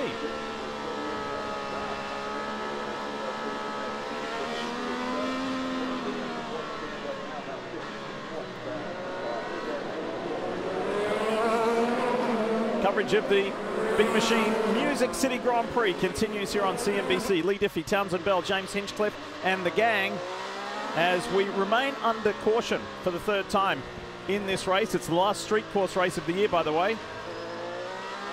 Working our way slowly back to green with Alex Palou in control and in command. Jimmy Johnson, who we were just riding with, is well placed. So too, by the way, is rookie Kyle Kirkwood in that Sexton Properties Chevrolet for AJ Foyt Racing. Kirkwood is on the same strategy, last pitted at the same time as Alex Palou. Kirkwood runs in 6th place. There he is right there in the black car. Yeah, he's done a really great job. He's been quick all weekend, a little unlucky in qualifying. He thought for sure he'd start inside the top 10, but he's gotten himself not only to the top 10, but the top 6 right now as you see the last pit stop. So that puts everybody level except for Jimmy Johnson. The question is, could Johnson get to lap 50 to make one more stop? Everybody else should be fine to make it into that final pit window. The question is, how well are they taking care of their tires?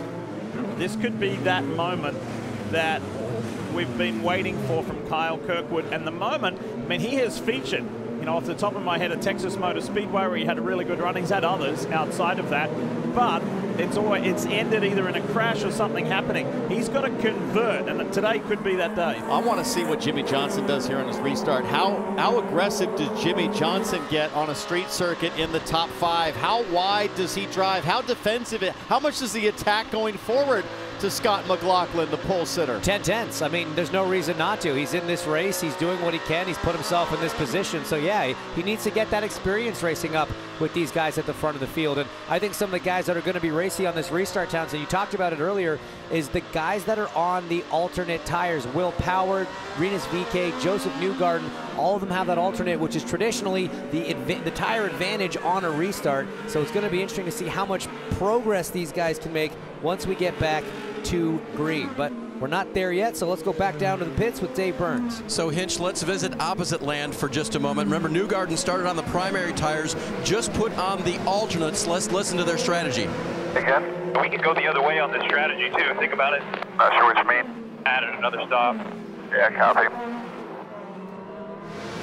And there you go. Do you think another stop in here? What do you like? No. I like where he's at. I like track position on the streets of Nashville. I think that's why Tim said, what do you mean? Yeah, I mean, because he hasn't really had to put any hard laps on these alternates yet, he's still got a lot of meat on him. You know, they'll comfortably be able to get themselves into the window. And I think he'll be able to make the fact that the field's been bunched up by this yellow, I think he'll be able to make up some ground. Well, he should be the strongest car on this restart by virtue of being on the green tire right now, along with his teammate Will Power. They're going to be ones to watch here. And ahead of him is the defending race winner Marcus Ericsson, after having to address a situation from the start of the race where he had to give 3 positions back. There he is, top of the screen in the red and white Husky Chocolate Honda. Ericsson's on the same strategy as Newgarden and a good group around him. Same strategy as McLaughlin, and he's running in 13th place. Dylan. Well, we caught up with Graham Rahal, who unfortunately is done for the day. I know you haven't seen a replay, but what did you see behind the wheel there out there? I mean, nothing, honestly. And that's, you know, for me, the most frustrating part, just trying to understand why the checkup. I don't know where. Seemed like somebody ahead had a problem, but obviously I hit Pato exceptionally hard. I mean, and that, you know, part of the track, to be frank, I'm so far up under the gearbox anyway. Really just not sure. Yeah, like I don't know what the checkup was, to be honest, but you know, sorry to Pato. For us, broke the rear toe link, amongst other things. So, you know, disappointed. But, you know, these are racing incidents that sometimes happen. It's just frustrating because I thought the yellow hurt our strategy quite a lot. But we were able to have a good restart, and I thought we'd be in the hunt. So, you know, pretty disappointing for the United Rentals guys. Thank you, Graham. Kevin.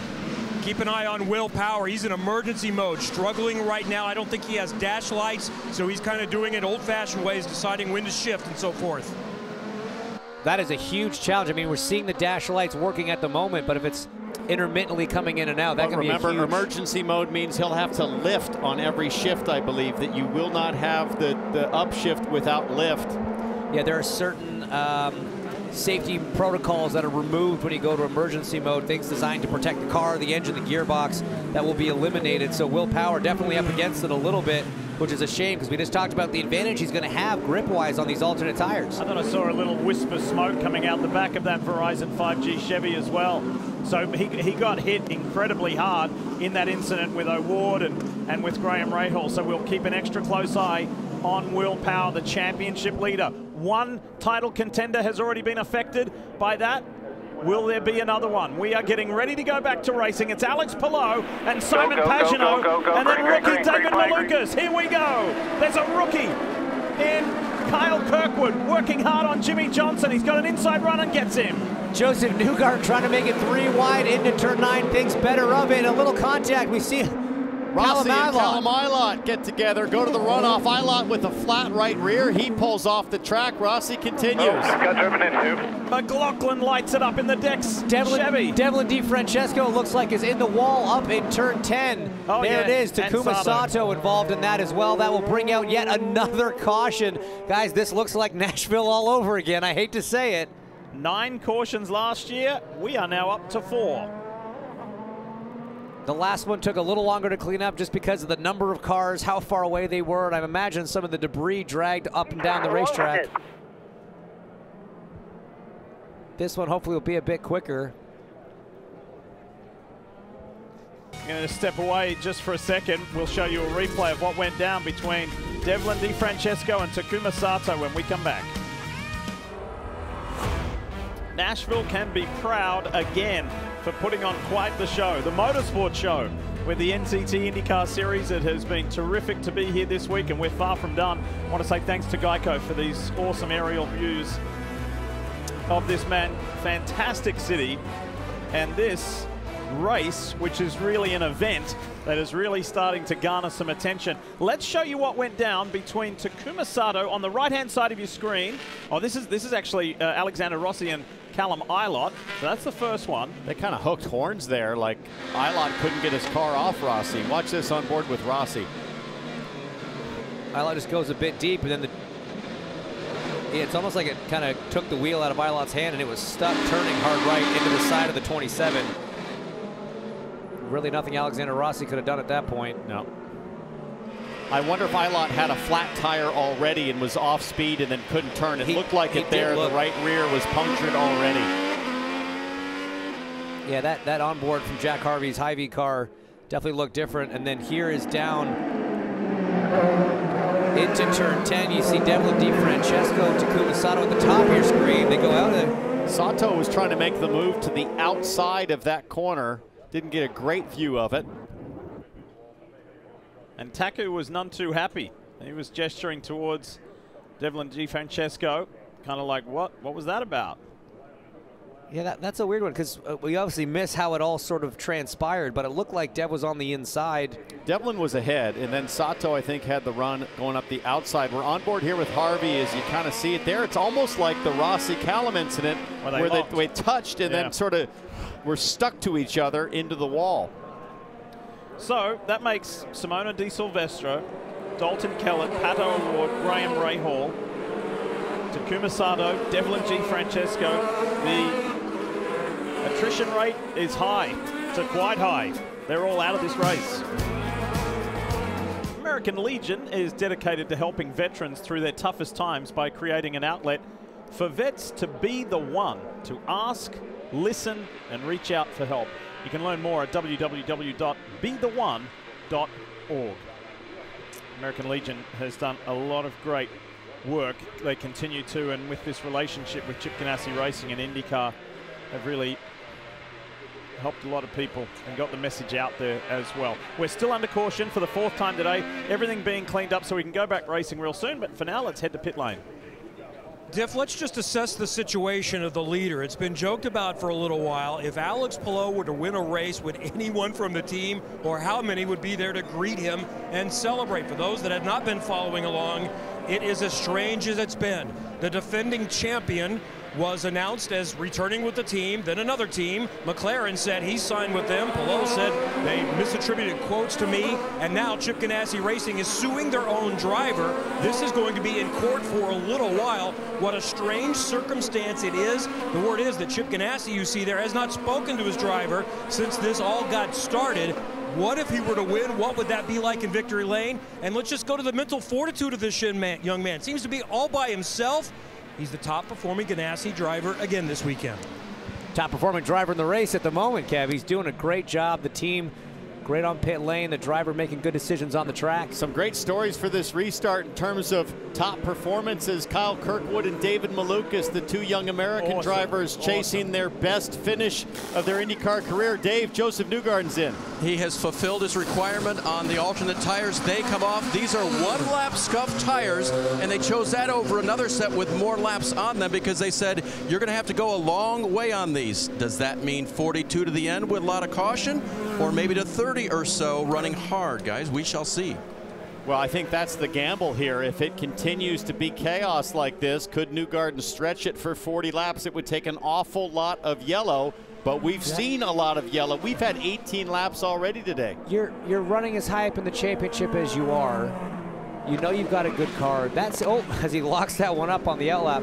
That seems like a very un-Penske-esque risk to take.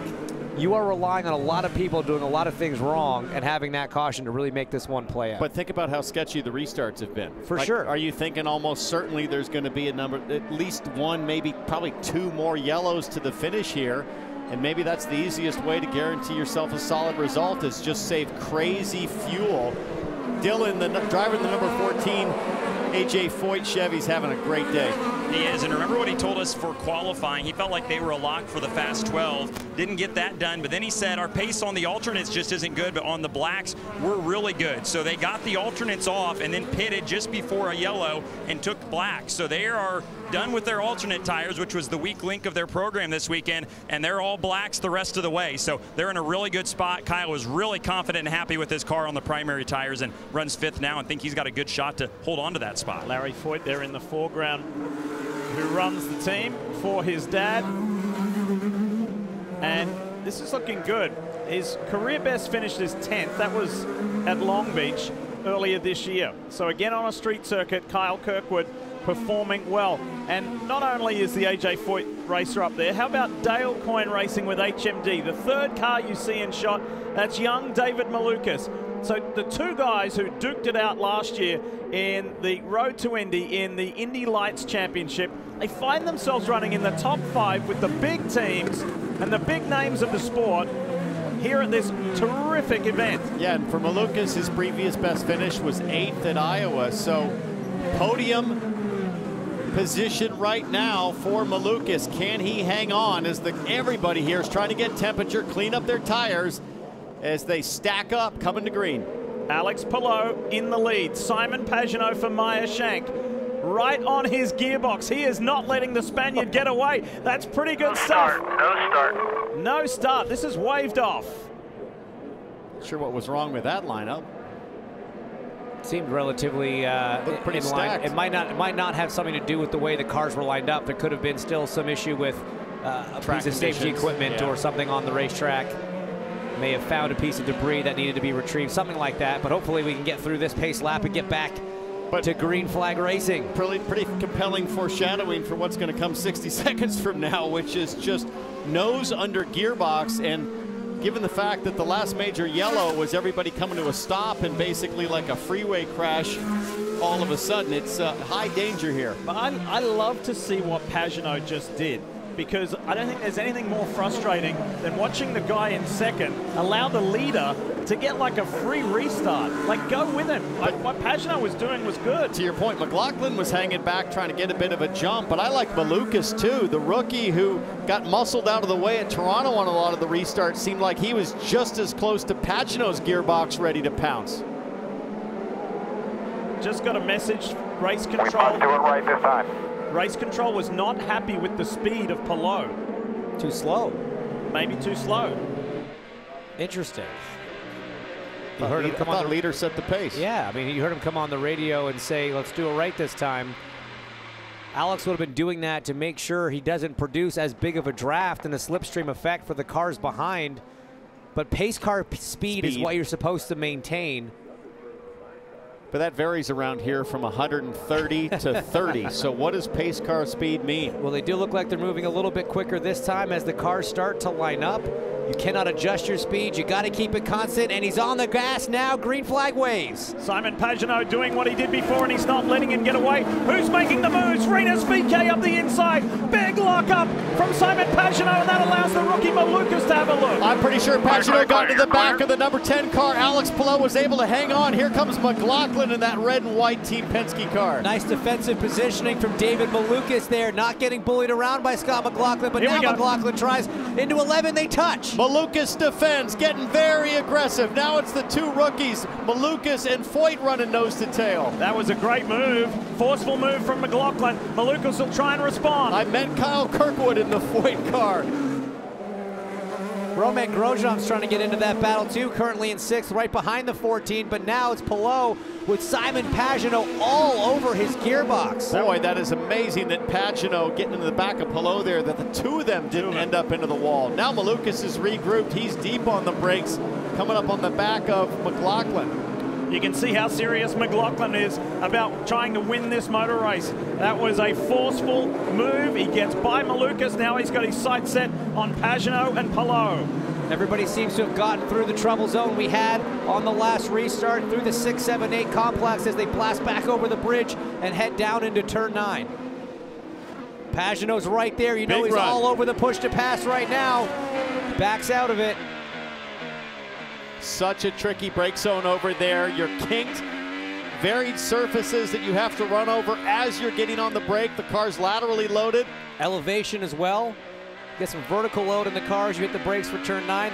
The 2 leaders right now, very similar on push to pass. 110 seconds for Palou, 114 for Simon Pagenaud. Gotta laugh at the 2 rookies. They barely have enough left. They've been pretty excited on the button so far, so they're pretty level set. Malukas at 62, Kirkwood at 54. And you get 200 seconds of push to pass. 150 actually for this race, Diff.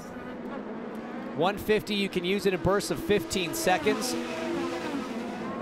And you can see the rookies definitely using a bit more, but the veterans burning up a couple seconds on these opening laps of the restart. Look at this between second and third. Pagenaud and McLaughlin, it's getting closer. Palou's been relieved a little bit. McLaughlin's got the bit between his teeth, guys. We've seen the dominance of this car through practice and qualifying. He is very keen to get up to Alex Palou and have a crack at the lead. He is, but he also looks to be measured in terms of when he's going to make that decision. Is it going to be on this lap? You see the blue lights on the steering wheel for a second. That's the push to pass. Dave, the Dex driver, is comfortably on pace and just studying, ready to pounce. And when talking to him about how confident he was this weekend, he said, last year when I came here, I was down in the dumps. And when you look at the numbers, you can understand why. The 5 races leading to Nashville, he had an average finish of 17th. That was as a rookie. The 5 races coming to this race this year, average finish very much better. Here about we go. half that in 8th and looking for the pass now, Lee. Got it done, Dave, on the inside.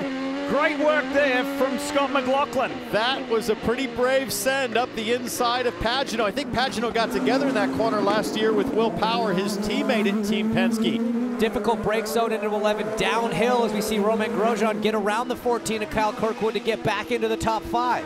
So the 2 raciest cars on the track, McLaughlin and Grosjean, are the 2 highest qualifiers. Here comes Malukas up the inside. Beautiful pass from David Malukas, timed it perfectly, didn't give an inch more room than he needed to get around the left rear of Simon Pagenaud. Some great driving from the young boy from Illinois. I love how aggressive he's been here, Diff. Yeah. It is not taken any more abuse from the veterans. The rookie is starting to flex his muscles. Romain Grosjean in the DHL Honda, he got by Kyle Kirkwood. Now he is working on Simon Pagenaud. I wonder if Pagenaud's got an issue, because he's just going back too rapidly. He was right there with the race leader. Let's talk more. Here's Dylan. So Pagenaud has a differential issue, which they are monitoring as well. Said it's just causing wheel spin on the tight corners, out of the tight corners. So not sure if that is even going to last, but that may be contributing to his backslide. Also, we caught up with Pato O'Ward, who's been eliminated from the race today. We saw the contact with Graham. What caused the checkup for you in front, and then what ultimately put you out? Yeah, I don't know who caused the checkup. I saw a car slowing down, so I had to get on the brakes. If not, what Graham did to me, I was going to do to Will, and yeah. Sadly, there's only one way to look at it, and it was a big enough hit to break probably a gear or something in the gearbox. When you hit the attenuator with a pretty solid hit, it usually what happens, and I couldn't get it into any gear, and yeah, that's our day. Thanks, Pato. Diff? Yeah, it hurts him in the championship big time, but we'll see. We'll do the points tally at the end of the day. I can give you an update now, but let's wait until the race is over. We've got 36, 35 and a bit laps to go here in the Big Machine Music City Grand Prix. The defending series champion, Alex Palou, leads the way over Scott McLaughlin by just under 3 seconds as Kirkwood gets Pagenaud. This week, in this special town that is all about music, has just been so appropriate. The IndyCar series is fun, it's fast, and it fits with Nashville, Tennessee just nicely for the 2nd year in a row. And thanks to Geico for showing us the town from high above. And there is just so much to see and do here in Nashville. Great crowd. They had to take shelter earlier because of a thunderstorm that rolled through, but now they're back, they're out, and they're enjoying it with 33 laps to go in this Big Machine Music City Grand Prix that is still being led by Alex Palou. As the pace picks up, they're into a nice rhythm now, but Scott McLaughlin has taken half a second out of Palou's lead.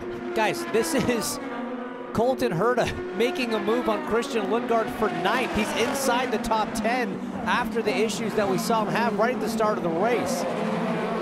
He went down a lap at the beginning of the race, had to come in for the car to be adjusted, and then after nosing into the wall, had an incident with Dalton Kellett. But it has been fantastic run back through the field. And Herta's teammate Alexander Rossi runs in 13th on the lead lap, so it looked like day was over early on for both Andretti Autosport teammates, but they haven't given up. We know they have crazy fast race cars here, and we'll see how well Colton Herta can fight to the finish. Yeah, had it not been for Callum Ilott getting into the 27 on one of those restarts, he'd probably be right up there with Colton. They were running nose to tail at one point. And you look at the bottom left of your screen, that's who's on the move, presented by Big Machine. Colton in the Gainbridge Honda being the best, up 13. Dave? When I talked to Colton about the weekend he was having, he didn't go well in practice on Friday. He said, I really feel like this car would be super fast if we could just get this rear brake locking situation fixed. And they had it fixed for qualifying until he admitted he was a little over-aggressive going into this corner right here, which is heavy, heavy braking. So now you see it, even though he had to go to the back, got the car repaired, it's not damaged, and it's still very, very quick. Driver never lost confidence in this car. And he's making the car in front work very hard to keep him behind. Christian Lundgaard all sideways getting through turn 9, locking the brakes. Colton Herta on the push to pass, trying to make it happen. He really does need to clear both of these cars. Simon Pagenaud with his issues is letting the train go in front get away. Is Colton Herta on the inside of turn 1. That's how you get it done. Nicely done. He was patient but forceful and moves on through. And he should be able to make quick work of Simon Pagenaud. We know Pagenaud's been struggling, so if Colton can clear Pagenaud, he'll be going after Rosenquist for 7th, still with 30 laps to go. It's a push-to-pass conservation game at this point for Colton Herta. He's had to burn a lot to catch up to this group. And at this point, someone's got to start gambling. Who's going to make their last pit stop and put the rest of the field in that danger zone and have them make a decision? Do you take the cover and pit as well, or do you try to stretch it? Think about his dad, Brian, on the pit box, is a master at strategy. Is it going to be the Gainbridge Honda with a huge result today? He's doing what Marcus Ericsson did a year ago. You want to be the last to pit, sorry, you want to be the first to pit last to make sure that you are not in the danger zone and essentially do exactly what Alex Palou had done to get that track position on the first round of stops. But if you pit too early, you got to save too much fuel, and on a track that can always give us a yellow at any time, Rinus VeeKay almost causes it, goes wide in the overshoot, but is able to continue. Now, he was having a good day up until that point. What happened to the Dutch driver? Christian Lundgaard, first one to dump in. Scott Dixon, Will Power. This puts the rest of the field in check. Do you cover? Do they come in right away now?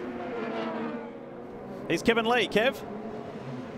Several are coming in. We see Christian Lundgaard making his final stop. He got a quick call there, wanting to make sure it didn't go yellow likely. We're right on the opening edge of the window. Will Power also right in front of him. No movement yet in the NTT data team for the leader, Alex Palou. He's still out for now. He stalled. He stalled. Oh, no. There was a big delay leaving. We saw Will Power's hands go up in the air as he races Rinus VeeKay out of pit lane. I wonder what the issue was there, Kev. And Rinus going to get him on the out lap. We know we had the emergency mode issue with Will Power before. Perhaps there was an issue with him trying to find first gear. There's a neutral block out on the car as we see Jimmy Johnson now fighting him into turn 4. And now decisions to be made from Palou and McLaughlin, Malukas, Grosjean. Got to think they're going to come to pit lane this time as we see the replay for the number 12 Verizon team. Right rear, and then trouble getting it into gear, and the caution is out. This is a huge break for the cars that have just pitted. Everything's going to change now. My goodness. So they were able to get the United Rentals Honda back out for Graham Rahal, but unfortunately, I'm stuck behind him. He's back in the wall. So there goes the 45 of Jack Harvey. And VeeKay. VeeKay's in the back of Graham Rahal. And guess who might cycle towards the front here? I think it's going to be Scott Dixon. Question is, are the pits, is the full course caution out? Yes, it is. Scott Dixon, Will Power, Christian Lundgaard. James, you said it. You want to make the first, be the first to make your last stop. Here's what happened. And here's why. Graham Rahal just all by himself into turn 4. We know that Rinus VeeKay was fresh out of the pits on cold tires. Maybe not enough time to react to the 15 in the wall. You see the both fronts lock up. Will Power was so lucky to avoid that. Wow, and Jimmy Johnson as well. But look at that blue and orange PNC car. That is Scott Dixon with an ear-to-ear smile. He knows what a massive stroke of luck he has just been dealt here, as VeeKay, who had such a great day going, like Graham Rahal earlier, has to try to drag that front wing stuck under the race car all the way around to the pits. Don't go away, folks. This is going to get crazy. Quick reminder that throughout the IndyCar season, you can grab your mobile device and scan the QR code on your screen for a chance to win $25,000 at highvdeals.com. It's simple. Scan the QR code and register to win. We say thanks to our friends at Hy-Vee. And they're going to be liking the look of this car here, the Hy-Vee Honda, for Jack Harvey of Rahal Letterman Lanigan Racing, who pitted, and on the cycle, he's going to come around to be looking pretty good. As we welcome you back to the Big Machine Music City Grand Prix, 27 laps to go on what has been a caution-plagued race. What was a delayed start because of a thunderstorm earlier today. But now, as you can see, it's a beautiful evening here in Tennessee, 83 degrees, as we get ready to go back to racing after an incident on track between Graham Rahal and Rinus VeeKay. Big attrition rate. Simona Di Silvestro out of this one. Dalton Kellett out. Pato O'Ward out. Devlin DiFrancesco. Takuma Sato. Graham Rahal. So 5 cautions for 54 laps. That's about 1 every 11 laps. So get ready. Hang on here.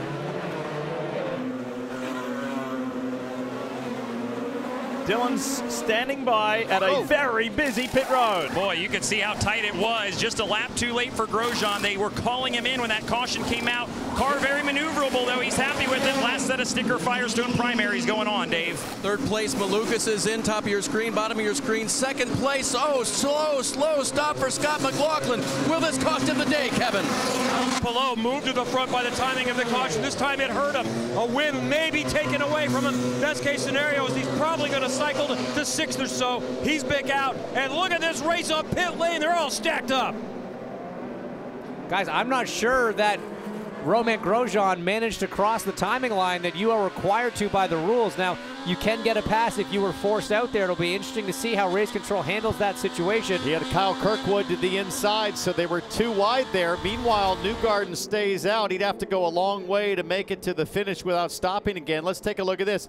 Kirkwood kind of ducks. He goes 3 wide. Rosenquist to that orange and blue car, and then Grosjean to the outside position. The transponder line, it looked like he did just clip it. That thick white line, you've got to get your center line of the car over there. That's the line they're supposed to hit. I'm pretty sure you have to have your tires inside of that line. Yeah, that's but I mean, he doesn't have an option. I think because he was in front, he was wheels in front, he should be given a pass on that. He couldn't go any further to the left, right? Kyle Kirkwood was there, and we hear from race control now that he is okay. So Scott Dixon, we know, has a wounded car. They've had to take a lot of downforce out of that race car to balance it. Newgarden, meanwhile, almost certainly will have to stop again. But if Newgarden can pin his ears back and gap Scott Dixon by 25 seconds here, Newgarden's going to have to go full qualifying mode here on this restart and try to gap Dixon so that he can make a stop and still stay towards the front. The locals will be loving seeing Joseph Newgarden out in front in that PPG Chevrolet. Christian Lundgaard is looking good. Will Power is looking good. Jack Harvey is in the mix. Jack Harvey was on a slightly different strategy. He pit on lap 45 for the last time. And to make things even more interesting, you've got Castro Neves, who will stubbornly be trying to unlap himself and get around Newgarden on this restart. What are the chances of another yellow? High.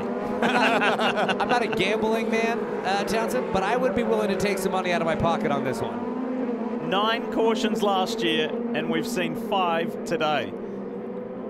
And still 25 laps remaining in this Big Machine Music City Grand Prix. I mean, you got to circle a favorite here. I like Will Power. I like Lundgaard, too. Both of those drivers have been very racy all day, and most importantly, they've stayed out of trouble, Diff. All right, let's see who's going to be aggressive on this restart.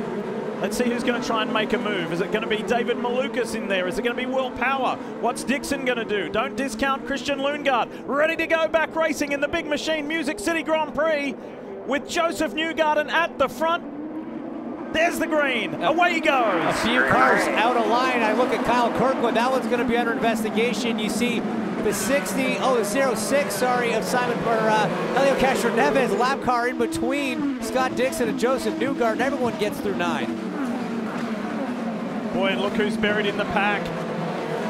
The boys on pit road mentioned that Scott McLaughlin has got to do some digging, some big digging. Look at this, three wide. Kirkwood on the inside. Kirkwood with a kiss of Harvey, who gets into Colton Herta. Now Herta's teammate Grosjean in the yellow and red car up the inside. Is Herta going to let off? Absolutely not. That's going to open the door for Scott McLaughlin on the 28. He goes through on Romain Grosjean as well. Elbows out, but everybody keeps it off the wall and out of the runoffs. We are still green. Alex Palou under big threat from David Malukas. This is an unbelievable day for David Malukas. He has put his name up in lights here today in Nashville, Tennessee.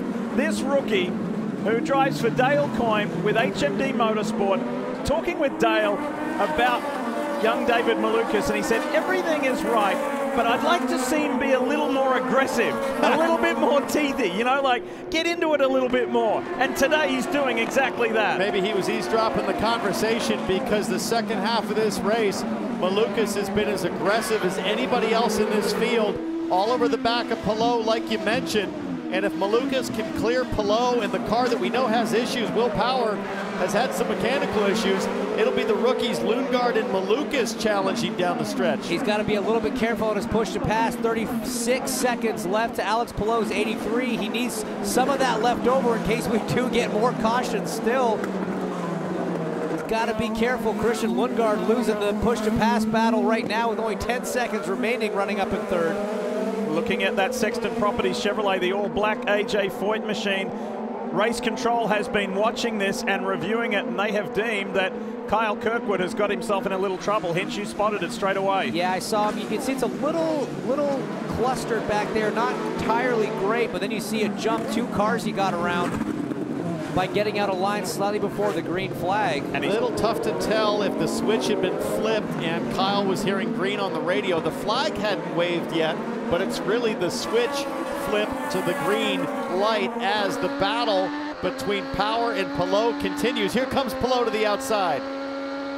He's going to be on the preferred braking line, and yeah, easily let go. Almost lost it there on that huge bump, driver's right. See the car move around, that was unreal. So Palou still in the mix here, fighting as hard as he can. Joseph Newgarden leads by just a second, but he's off strategy compared to these guys, this group of drivers. If David Malukas can dispatch the 12 of Will Power, that'll put him up into the top 5, and he'll still be the second highest running rookie. 2 rookies could potentially be in the top 5 here. And on the back of this group is the Gainbridge Honda of Colton Herta, who at one point in this race was a lap behind. Here he is in the mix. Boy, wouldn't that be the ultimate justice for Colton Herta in terms of the mistake he made last year with the fastest car in the track. If he could get himself to the podium or maybe even a win, that'll go a long way as someone's making a move. That's Malukas on Power. Malukas into the top 5. Not being shy today. He's shown plenty of aggression today. It's like he's listening to our broadcast. So, we're referencing last year, of course, being the inaugural year here for the Big Machine Music City Grand Prix. Let's take you back and remind you what went down. Marcus Ericsson's bizarre day that started like this. How on earth could that IndyCar continue after that? But it did.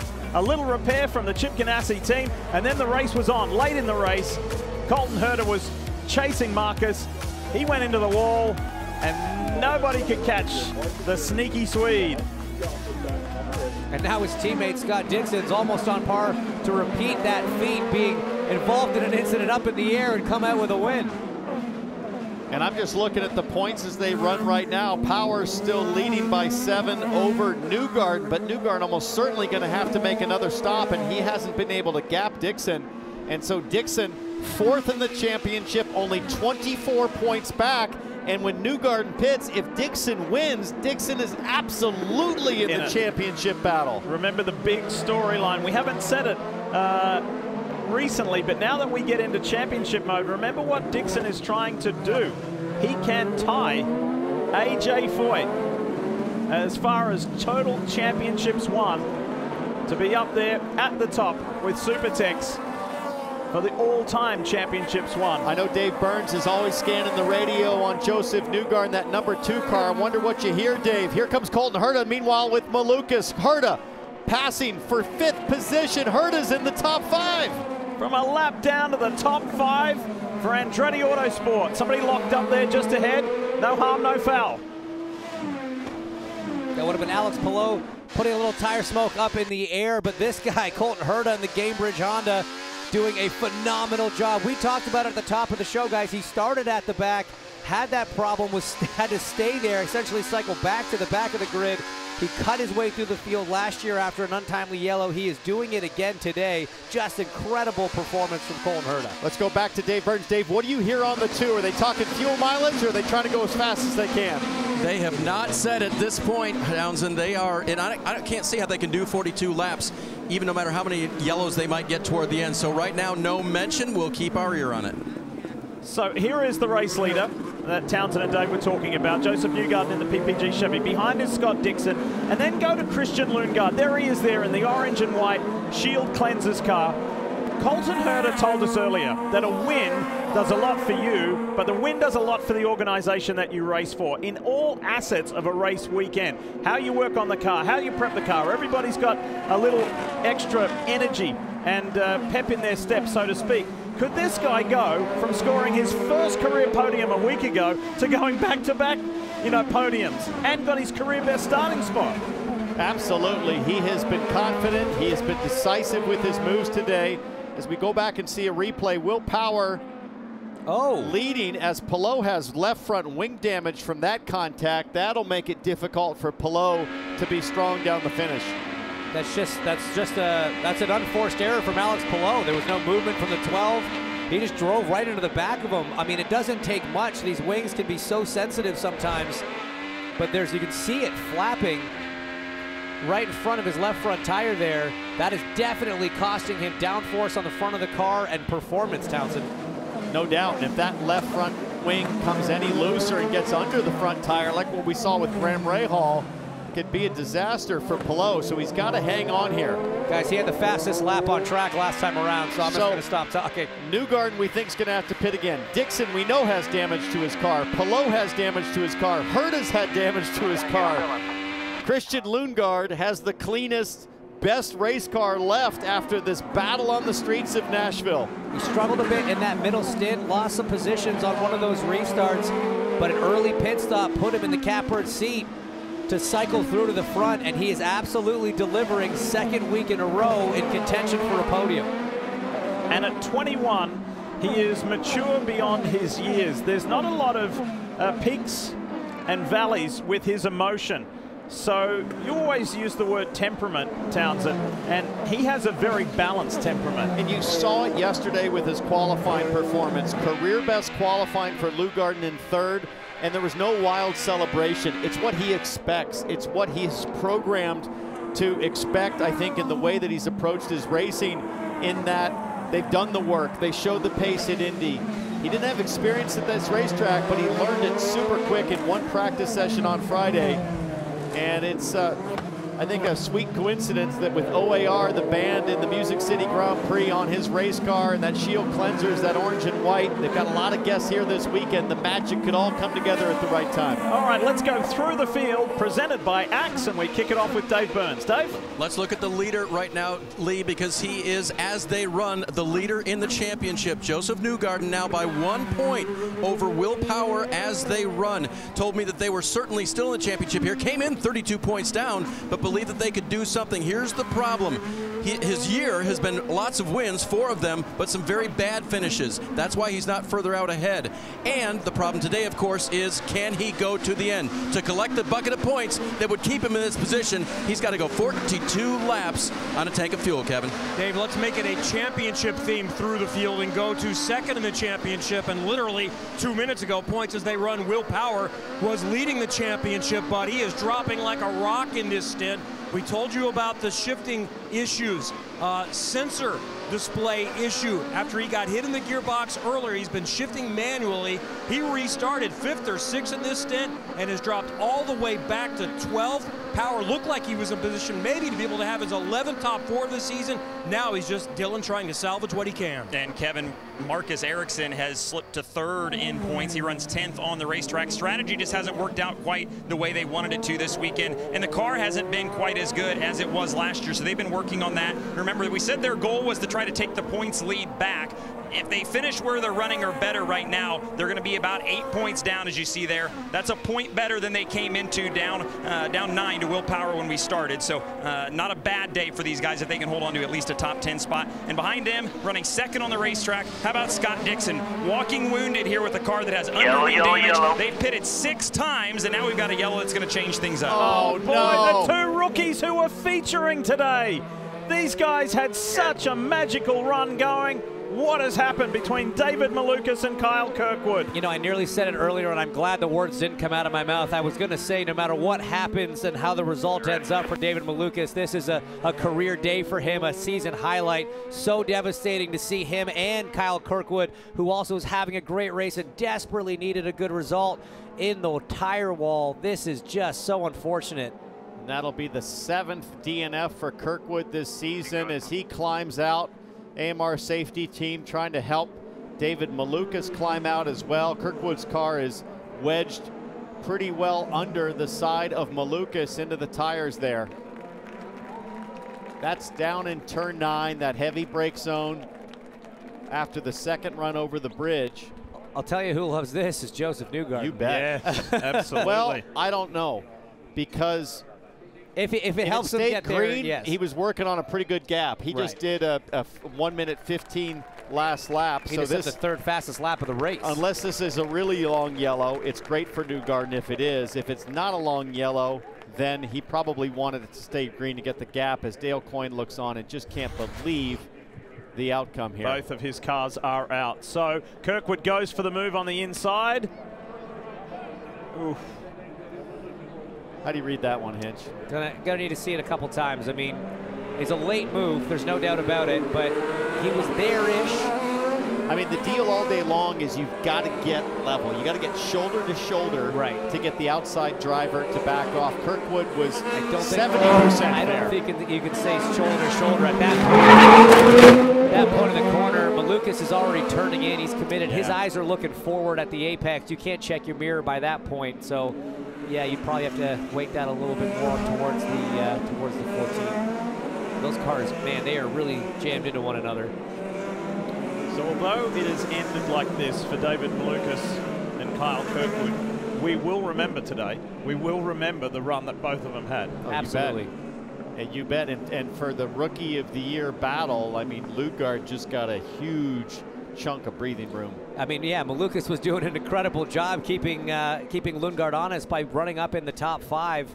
But now, if things were to finish as they run, Lundgaard going to open a tremendous gap with only a handful of races to go.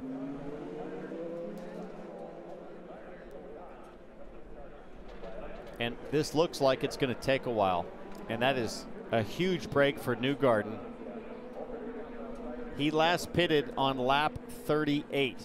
So 42 laps shy of the finish, and a normal stint under green about 30 laps.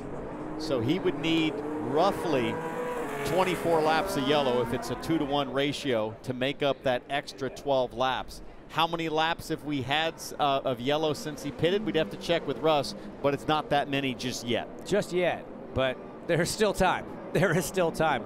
I wonder if this also hurts Alex Palou, gets him a little bit more in the thick of the battle of other cars when he's got that damaged left front wing we saw. I mean, Colton Herta had a big gap to Palou. He had to close, and that's now gone. We've seen the pace Herta's had. So 7 laps is the answer so far from Russ Thompson. This is the 8th lap, so that's 7 laps, now 8 laps of yellow since Newgarden last pitted. So he's still about, call it 10 to 14 shy, and there's the answer. Newgarden knows he can't make it. He ducks off to pit lane. 4 tires and fuel, Dave. Yep, it was never going to happen, Townsend, so he comes to pit road now. These are the scuffed primary tires that were a little bit older. They'll put them on here for the end and see what Joseph can make of this. Remember, start of the day 32 behind Will Power. He now gives up the As They Run championship lead. See what they can salvage at the end of the day here in Nashville. I'm a little surprised that he didn't put used greens on because he's only going to have probably less than 10 laps to go at the finish. It's taking a little while to clear this situation up as Newgarden brings his PPG Chevy back out onto the track. Incident between the rookies. Kyle Kirkwood, David Malukas, that's what brings us to this 6th full course caution of the day. There is just a plethora of places to go to here in Nashville, whether it's to see your favorite artists or just hang out. And one of those is All Red, inspired by Blake Shelton's song. Blake has an ownership stake in it, and as you may remember, Blake was one of the artists who performed recently at that amazing doubleheader weekend put on by Hy-Vee at Iowa Speedway. Again, if you've never been here, put it on your list. It's been fun, hasn't it? It has. As we continue under caution, number 6 in 68 laps. That 1 every 11 laps, James, is about right on target. Yeah, it really is Not sure unfortunate. that was a goal, yeah, but it was trending that way earlier on, and seems like that's about all everybody can be patient for is about 10, 11 laps. So Colton Herta could give us an amazing story in the Gainbridge Honda, couldn't he? We've mentioned it before, being a lap down early in the race. He had an incident with Dalton Kellett and got nudged into the wall. That damaged the front of his Gainbridge Honda. He had to bring it in, had to get repair, then work himself back onto the lead lap, then work himself through this field. Herta could podium today. And check this out. You got Dixon, car's wounded. Palou, car's wounded. Lundgaard with only 10 seconds of push to pass. Herta has 16. The 6-second advantage for Herta could factor in these final laps. Late in last year's race, the man sitting beside us was wrestling this guy as his teammate, and he was able to put moves, Hinch, on you, on Rossi, on Dick. Did he put one on Dixon? He was very effective in his passing. Why'd you let him do that? I trust, man. Let him do anything. What's so fascinating about watching Colton Herta as his teammate last year, and then from my new position up here in the booth this year, yes, he's a fast racing driver. He can set down a good lap time, but a lot of drivers in this series can do a lap time. What Colton Herta is so incredible at is following closely to set up that pass. He gets these passes done not because he's doing these crazy lunges from 30 car lengths back. It's not that he's spectacular in that sense, but his ability to get close to cars and set up those easy passes is incredible. Kevin. Christian Lundgaard, the 21-year-old rookie, finished second at Indianapolis last week. Rico Nault is his strategist on the stand. Can he do one better this week? Does he have anything for the all-time legend Scott Dixon? Well, it's going to be hard to beat Scotty, and Palou's looking really strong as well. We're going to do our best. You know, Lundgaard's been doing an excellent job in the Shield Cleaners Honda. See what we can get out of it. A lot of people, though, are telling the drivers, hey, Dixon's car might be a little bit wounded. You might be able to pounce. Rico's been around a long time, and he's seen a lot, and they like the look of this kid that they've got at Ray Hall, Letterman, Lanigan. There he is, sitting second. Just think about that. He sits behind a 6-time champ. He sits ahead of the defending series champion. At just 21, he's mixing it up with the big dogs of IndyCar. And I'll promise you that Scott Dixon thinking race win, but more importantly, he's thinking points. Right now, Dixon just 9 out of the championship lead. That'll factor into Dixon's decision-making as he rounds the corner and comes to the bridge. Let's not forget about the 2 guys who started on the front row either, Scott McLaughlin and Romain Grosjean. They're not out of this. They're in the mix. With 11 laps to go, let's go here in Nashville, Tennessee, to see if we can finish off this big machine, Music City Grand Prix. There's the green. Here we go. It was a great lineup and a late green flag, but a great jump from Scott Dixon out front. Big moves, McLaughlin on Herta. A lot of wheel checking going on. Grosjean goes off the back of his teammate Colton Herta. Rossi's in the mix. Tire pressures. Ericsson on the inside of Herta now. Grosjean's going to get him down into turn 11. Does he have maybe a bit of a problem? Oh, and Grosjean goes for another one. Marcus Ericsson. Great move, and then Herta's able to pay it back on Ericsson. Somebody said tire pressures. I'm guessing somebody might have a tire going down. Is that Ericsson? Does Rossi have it? So much side-by-side contact that's happened in the last few corners, it's tough to know. Great move from Romain Grosjean to get himself into the top 5. You see that damage on the front of Alex Palou's car. He's going to be Romain's next victim. But all clean up front for Scott Dixon. They have 10 laps to settle in here, study each other, and try to make something happen. Here comes Newgarden. On his teammate, and Harvey lines up for a shot as well. Power unable to respond, unable to do anything about that. He had to let Pagenaud go around too. That was difficult. As Joseph Newgarden all over the back of Marcus Ericsson. He's got a problem. Ericsson has no drive as he falls way back. Emergency mode.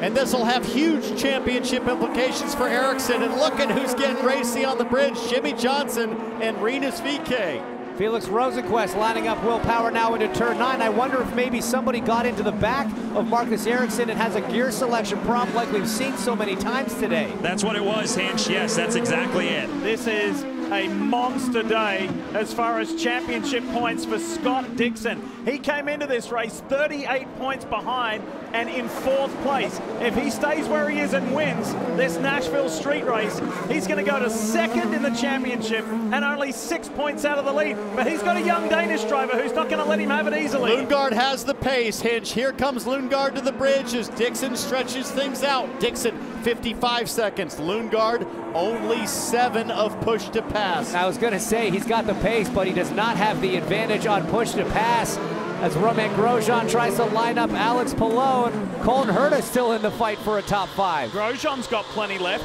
He's got 74 seconds, and so too does Scott McLaughlin. McLaughlin's got 69 seconds left. McLaughlin's been the quietest driver at the front these last 20 laps. He's the one that started on pole today, but he's been patient, keeping his race car clean and maybe giving himself a shot at the very end of this thing. Yeah, he still has more than enough time and more than enough push to pass to get himself into the conversation for this win. So dominant all weekend, got shuffled back in the pit cycles, but the number 3 is absolutely on a tear. Was aggressive on the restart. Hey, he knew he had to get a couple of moves done very quickly, very efficiently, and now he's as close to Lundgaard as he's been. I think Scott Dixon's hurting a little bit, even though he's got that push to pass advantage. He does. We know he has damage on the under tray at the back of his car. We know that his team took front downforce out to compensate. So overall, Dixon has way less downforce than he'd want around here. And Scott McLaughlin knows through his team that Christian Lundgaard only has 1 usable hit of push to pass left. Diff, the other thing that really helps Joseph Newgarden here is the slow Scott Dixon. It stacks up the field and gives Newgarden a chance, who runs 8th right now, to maybe pounce for a few more positions with 8 to go. It's 2 Hondas leading a Chevy. Scott Dixon of Chip Ganassi Racing, Christian Lundgaard of Rahal Letterman Lanigan Racing, and then Team Penske's Jimmy Johnson. He had a big crash here last year, and he's had one this year. Guys, 8 laps to go with the yellow flag coming out. This should be a pretty quick one for a 1-car incident. This is going to make a short dash to the finish. Middle of the road. Looks like a lot of contact as Eric Cowden, the race engineer, has his head in his hands. Car is destroyed. That must be a pretty big impact. Something went wrong coming around through those bumps. Oh boy. You know, we've talked a couple times this year about Jimmy Johnson's proficiency with having moments and spins on track, but not getting into anything in that part of the racetrack. That's just not an option. Big contact with the wall, unfortunately, for the 48. Remember the big one he had last year in morning warm-up? Yeah. That was scary. We haven't seen the replay of this one yet. That was in turn 9 coming off the bridge. This is turn 4 coming off the bridge, the 2 highest speed sections of the racetrack. Let's see what happened. Listen.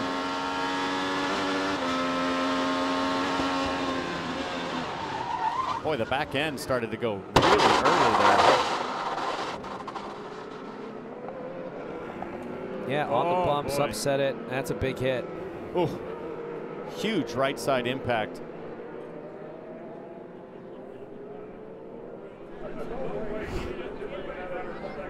What a shame. Jimmy was having a pretty decent day. And it's ended in spectacular style. You know what else is going to be spectacular? When they rescue the Carvana Honda, clear the track and clean the track. This restart's going to be wild. It is going to be wild. I mean, Dixon with 47 remaining. McLaughlin 53 seconds. Grosjean, who's looked really racy these last few laps, in the best shape with 68 seconds.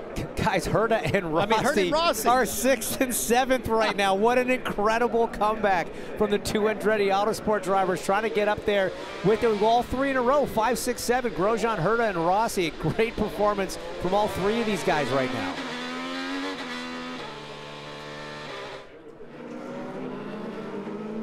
Let's take a look back at what happened to the 48 last year. Very similar incident in warm-up.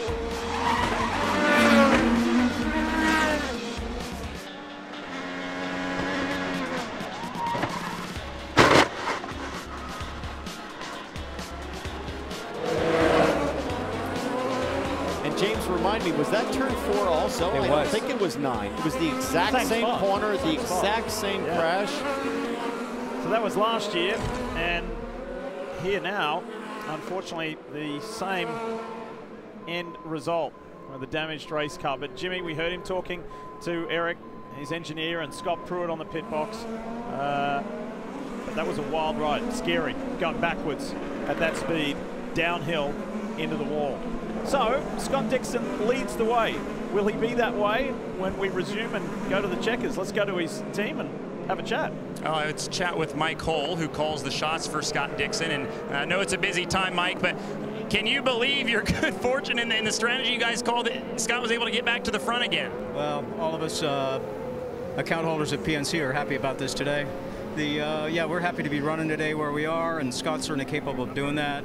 We created some misfortune there in qualifying, but I think we're racing where we should be today, and let's face it, he knows how to do it. He absolutely does. He's one of the best, and that's why he's won 6 championships. We'll see if the Iceman can hold on for another win here in Nashville. Kyle Moyer calls strategy for Scott McLaughlin. Looks like he's okay on push to pass versus the front there, and while others have been coming back from not such good days, your guy's just been kind of sitting around there. Is he ready to pounce? Yeah, I mean, we were back there at 15th at one time, and he's passed 12 cars. We just got 2 more to pass here, so no, I mean, the car is great. The Dex Image car has been great all weekend, you know, the pole, everything. You know, the Chevy power has been great, fuel mileage. So, you know, the yellows just didn't play in our way, so we got pushed back a little bit. But, you know, we definitely got a car that's well capable of winning this thing. We just need more laps. Hopefully we'll get a couple here to do something. His restarts have been fantastic. All right, Scott's made it exciting for us guys. Do you think he'll need another wheel bang or two to make this happen? Well, I tell you what he wants to do. He wants to give his mum and dad a great send-off. They've been here since before the Indy 500 in the US, that is, and touring around and traveling around and getting to know new people, enjoying the IndyCar family, and just being with their son and daughter-in-law.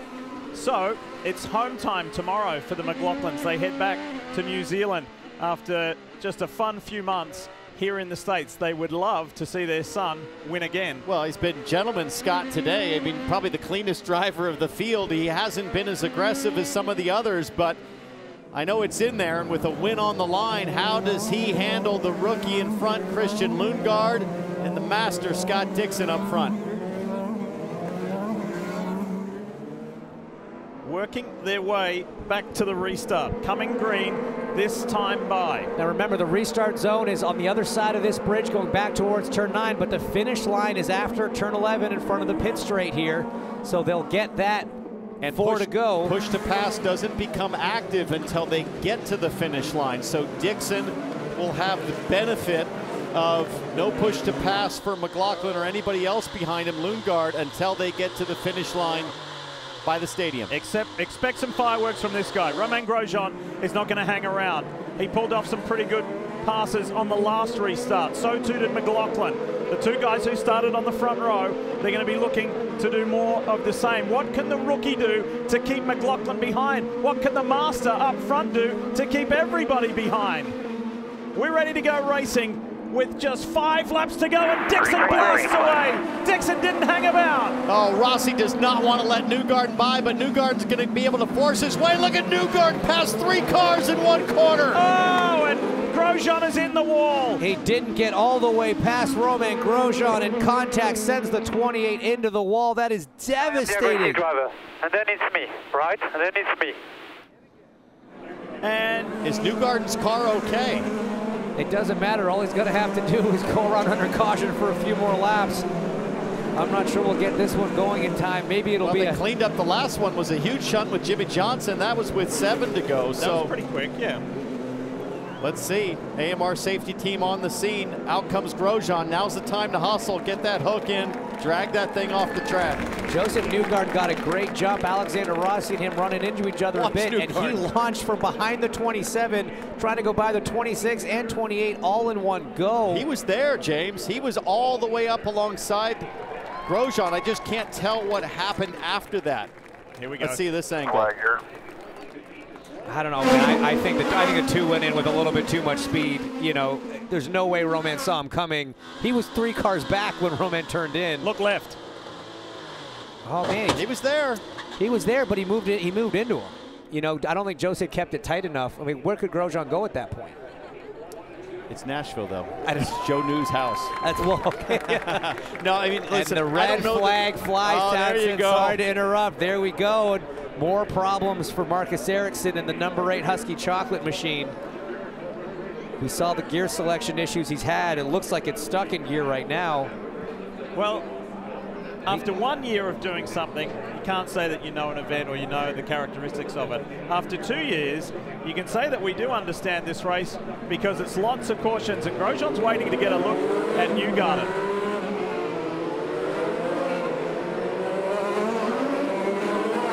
Yeah, I mean, I see your point. He was alongside by the time they got to the apex, but I think he just came in with too much speed for cold tires. I mean, they touched a little bit, and that's what put Grosjean into the wall. I mean, to be fair, I get pretty excited when a guy goes for 3 cars in one corner. It looked I want awesome. to see it work Dude, out. I wanted to see it work because it looked pretty incredible. But I will say that at boy. the apex, Newgarden had 5 feet ahead on Grosjean. Now, Grosjean can't see him. 5 feet ahead of Grosjean at the apex? Let's go back to that replay. I think he had maybe 5 inches behind. Let's see it again. Look left again. Keep in mind, these cars are 12 feet long. Watch the contact wheel to wheel there. It's 6 inches. I'm going to go with a meter. Don't get metric on us. I was going to say, I need to reteach you the metric system. Look, it was, I don't even think Joseph was intending on doing that. Is there any chance that Grosjean got also some help from behind? Watch Colton Herta. No. There's the wheel-to-wheel contact right there. I mean, yeah, again, the move's solid in theory, but you got to think there's all this dust actually on the outside of turn 9 from the Kyle Kirkwood, David Malukas thing. So that doesn't help Grosjean at all. The 28, yeah, loses whatever grip it had there. So you're saying Newgarden left him enough room except for the kitty litter? That's a tough one, but. Yeah, I mean, when you're the guy that's going for 3 and 1. Listen, I feel for Grosjean. He had such a great qualifying effort. The pace was good. On board here with Herta. Watch what happens. Yeah, I mean, it's almost nothing, Tats. I see your point. It's almost like the Rossi Rosenquist move. To be fair, that angle shows Newgarden didn't leave really anything at the exit for Grosjean. Correct. They touched Grosjean. But who had promised you nowhere to room? This Man, is like Mid-Ohio all over again. You are dying on this hill, huh? This is.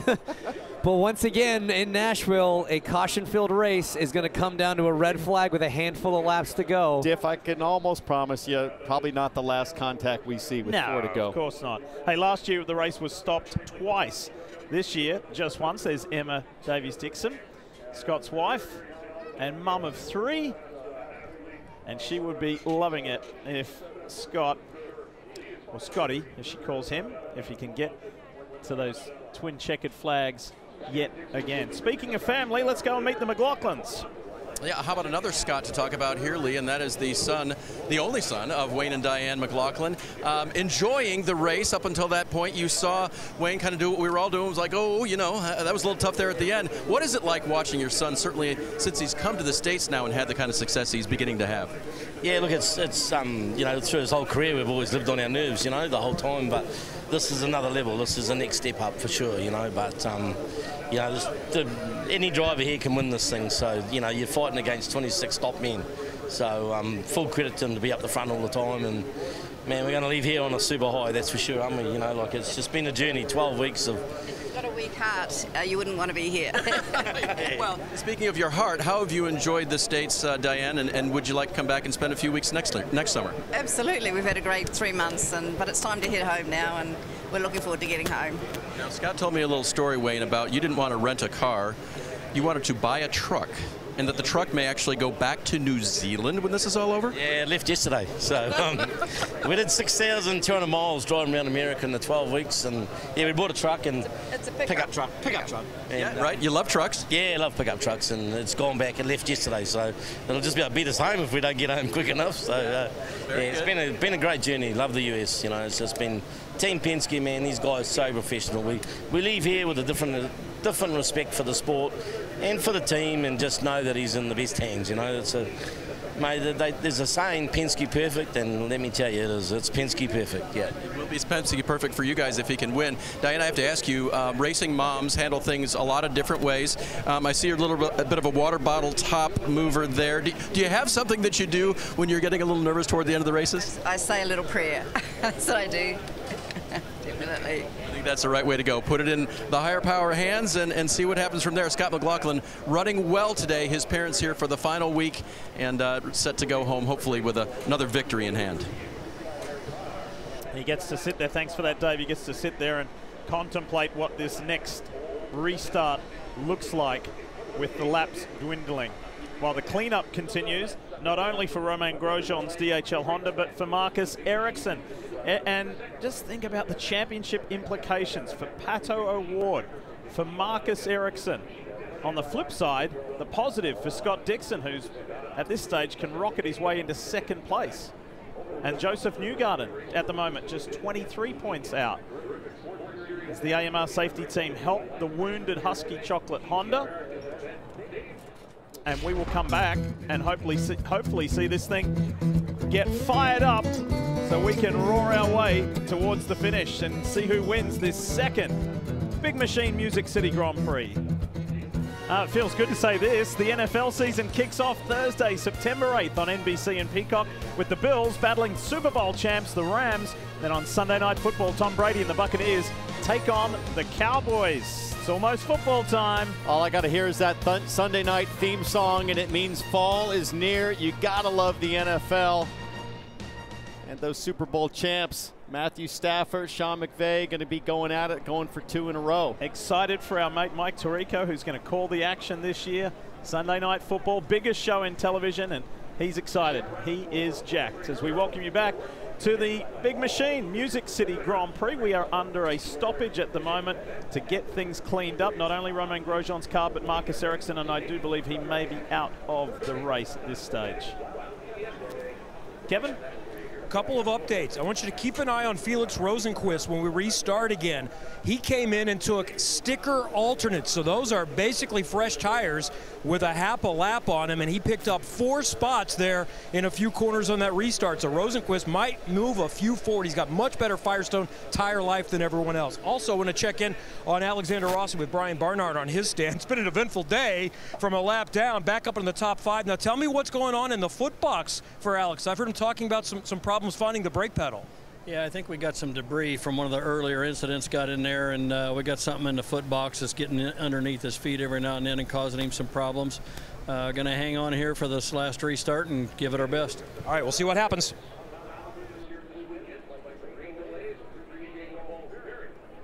Takuma Sato out of the race here in Nashville, and we saw the contact with Devlin DiFrancesco. Saw your gestures. What were you the most upset with?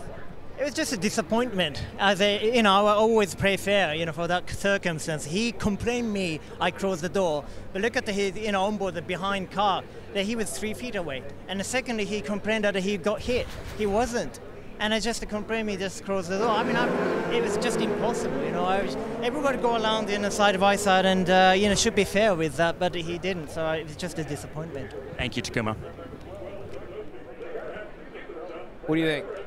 I need to see that behind camera replay. I think it was Jack Harvey's camera. I'm more interested to find out where race control nets out on this Newgarden review with Grosjean. We've had the debate. It's been 7-8 minutes now.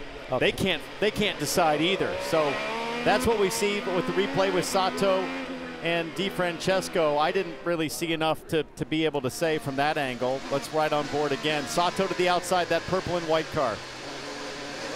Yeah, I mean, you could try to argue Deb was a foot off the wall there, but it's not like he was a car width off the wall. But one thing we have seen so far today is wheel-to-wheel contact, and they sort of hook up and run off together. We've seen that 2 or 3 times as the action's starting to get busy with this red flag, and teams are getting ready to refire race cars. And let's have a listen to some communication within the 3 team of Scott McLaughlin. Proud of you guys, regardless. This is the best race car I've ever had in my life, so thank you. No worries, bud. This has been a movie to watch. You're crushing it out there. This red flag's a good thing for us right now. Best race car he's ever driven. The team are enjoying watching what he has been doing with it. Remember what he did at the beginning of this year when he was on pole position, drove it to victory lane for his first career IndyCar victory on the streets of St. Petersburg. Started on the pole position today. And you got to think, that was a dominating performance from pole, dominating performance at Texas from, I think, second on the grid. And he's saying this is still a better car yet. So, I mean, this is far from over with only a handful of laps to go as the cars roll. And we come around, I imagine they'll do 1 pace lap and then come around for the green. And put setup aside for a second, because with only 3 laps to go and the sun obviously dropping as you see the track get dark, the temperatures are down now. I don't care how good your setup is. This is almost like a rain race to the finish with cold, dirty Firestones and just a couple of laps to shoot it out. It's all about getting up in the seat and getting clever with your racecraft, because there's just not enough laps for good setup to play out. All right, let's hear from Brian Herter with Dave. It's been an amazing roll from the back up to 6th place now, Brian. How much pace, how much tire does he have to get a couple more spots? I don't know if any of that stuff matters. This place is crazy. You know, we got 11 cars left front, and we're one of them. We hope we are 2 laps from now. All right, we'll see. I think Dad's a bit nervous here. Yeah, well, rightly so. It's been, these restarts have been pretty crazy. So let's see if we can get to the finish cleanly. 1 restart, 1 finish. Here we go. Cars are rolling. This is going to be quite the experience, this race to home.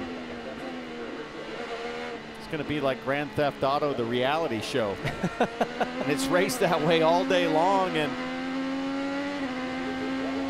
And James, we debated the 2 and the 28, Grosjean and Newgarden, and we get the update from race control, no action. I think that's consistent with what we've seen. Okay. I think, you know, I do think you gotta lay more on Joseph on that one in terms of the needle of responsibility. But if you think back to Toronto, Alexander Rossi and Felix Rosenqvist in turn 3, very similar situation. One car ended up out, the other car carried on. There was no penalty applied there. So if that's what they're going to call in Toronto, I like the consistency. One thing's for sure, Lee, it didn't come quickly, the decision. They had to study and consider it closely, so it wasn't an easy call. Absolutely devastation, though, for Grosjean. You got to feel for him. He drove great all day, qualified well, had good race pace, and he's going to come away from this thing with a 15th place finish and feeling empty-handed. Last year was a big source of frustration for Joseph Newgarden at his home event, being the face of the event, and it just didn't work out. He had a pretty miserable day. So this, he's been able to turn around. Can he go on the podium at his home race? So we'll get the green out of turn 8 here down towards turn 9, and then we'll get the white flag on the start-finish straight. So essentially just a lap and a half sprint to the finish, guys. And the push to pass will be active once they get to the start-finish line to take the white flag. So it'll be 1 pure lap of push to pass as Scott Dixon warms his tires. McLaughlin has enough for a full lap of push to pass if he wants. Couple of Kiwis at the front of this field.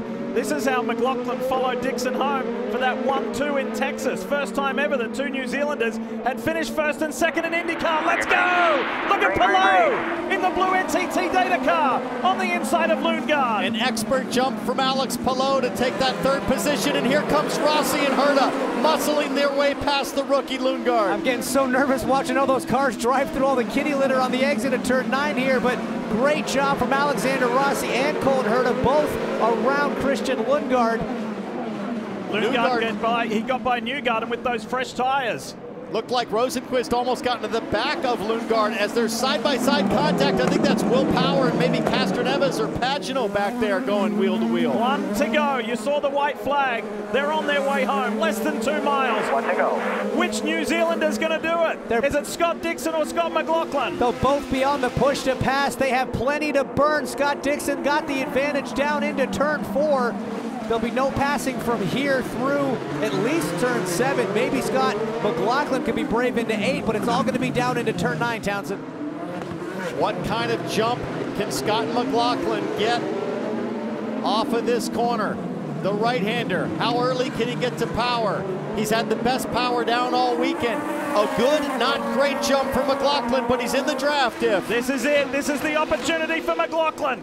Here he comes on the Chip Ganassi racer. Is he close enough? How big will he send it? Can he? He's too far back. You can still do it into turn 11 if you're close enough. He's not really thinking championship. He's thinking race win. Scott Dixon's the one that's got a benefit here from the points. The PNC Bank Honda, it was a Ganassi victory last year. Will it be a Ganassi victory this year? After having such an eventful start to the race, McLaughlin tries to drag race Dixon and can't do it. Scott Dixon wins the Big Machine Music City Grand Prix. Holy smokes, well done, guys. Man, that was hard. Elation all around on the 9 stand.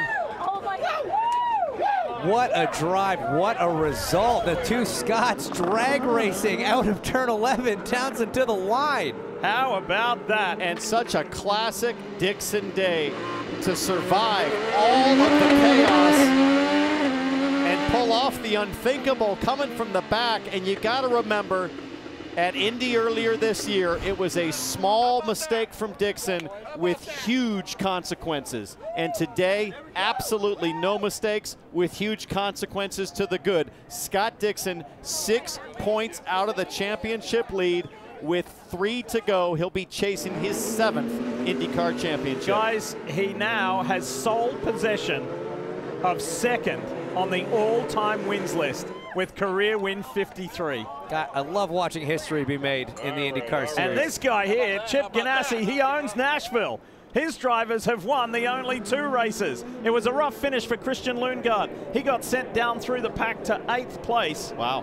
It was a somber look on the number 3 stand from all the Dex Imaging guys, but I got to tell you, guys and girls on that team, nothing you shouldn't be proud of. An incredible weekend, pole position, 2nd in the race. That was a great result. Yeah, for sure, and pride all the way through. When you think about Rossi and Herta, they come home 4th and 5th. And Pelot's broken front wing to still stay on the podium. What a drive from Alex. It was an improbable victory last year for Marcus Ericsson. It was an improbable victory for Dixon today after being penalized, having a wounded car, being at the back of this field at one point in time.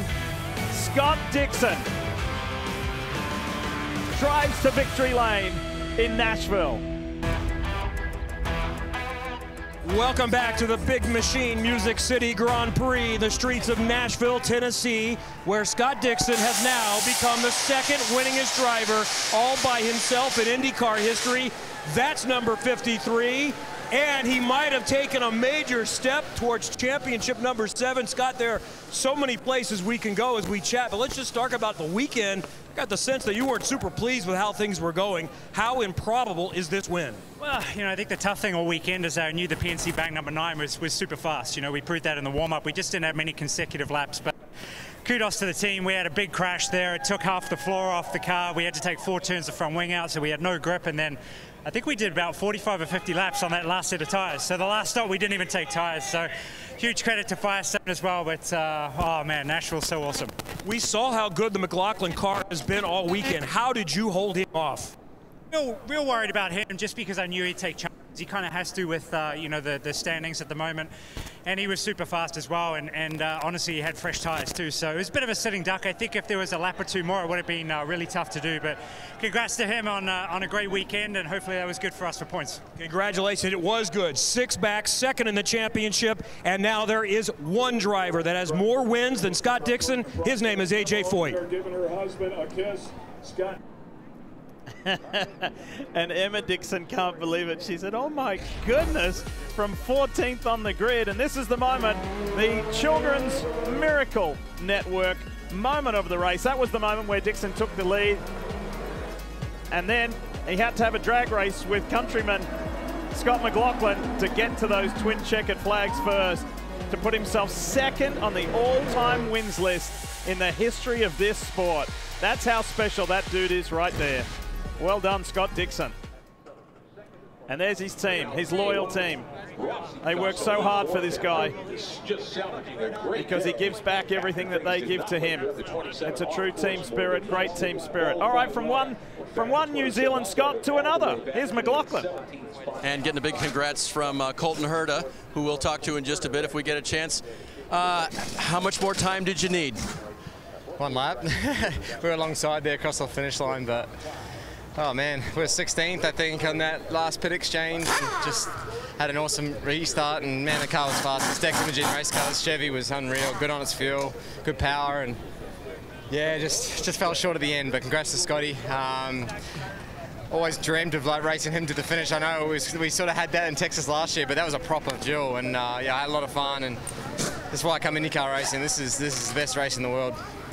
Finishing second to any of these guys here is a pretty good accomplishment. How do you take from today? I hate coming second, but it is what it is. But I learned a lot today, and we'll focus and get better. And I'm really proud of everyone. You know, proud of myself, proud of my team, proud of everyone. Like, we rebounded, and you know, come here with a car that was fast enough to challenge for a race win and got a pole. So it's a great weekend, great points weekend, and we'll just keep pushing the last 3 races of the year.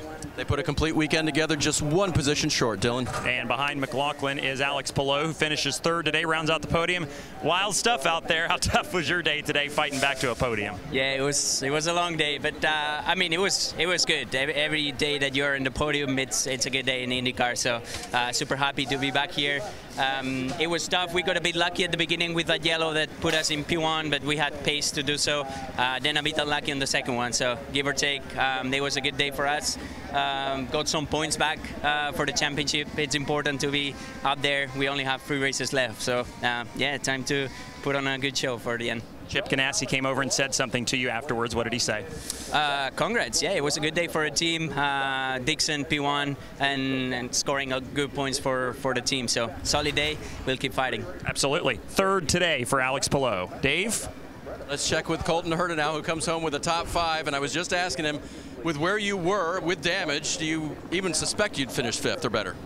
No, I thought, you know, if we could get our lap back, we seem to still have a fast race car, even with some of the damage, that we could move forward. But, you know, I really have to give it to the guys. Like, they did such a good job in the pits. Both our pit stops, we gained so many spots. I think on that second one, we probably gained like 2 or 3 spots that put us up into like 8th, and we were able to battle up into the top 5 from there. So, congrats to them. You know, Gamebridge Honda was really fast today, and I'm happy. I'm happy with how we came back, not only from starting at the back, but also being a lap down at some point. That doesn't happen too often, so I'm really happy with how it went. I'd say that's a very well-rounded comeback, Lee. Awesome effort for Colton Herta and his Andretti teammate Alexander Rossi to be in the top 5. What an extraordinary result and day. Yeah, and he should be happy. Look at these guys. Debriefing the race, Chip Ganassi, Mike Hull, and Scott Dixon.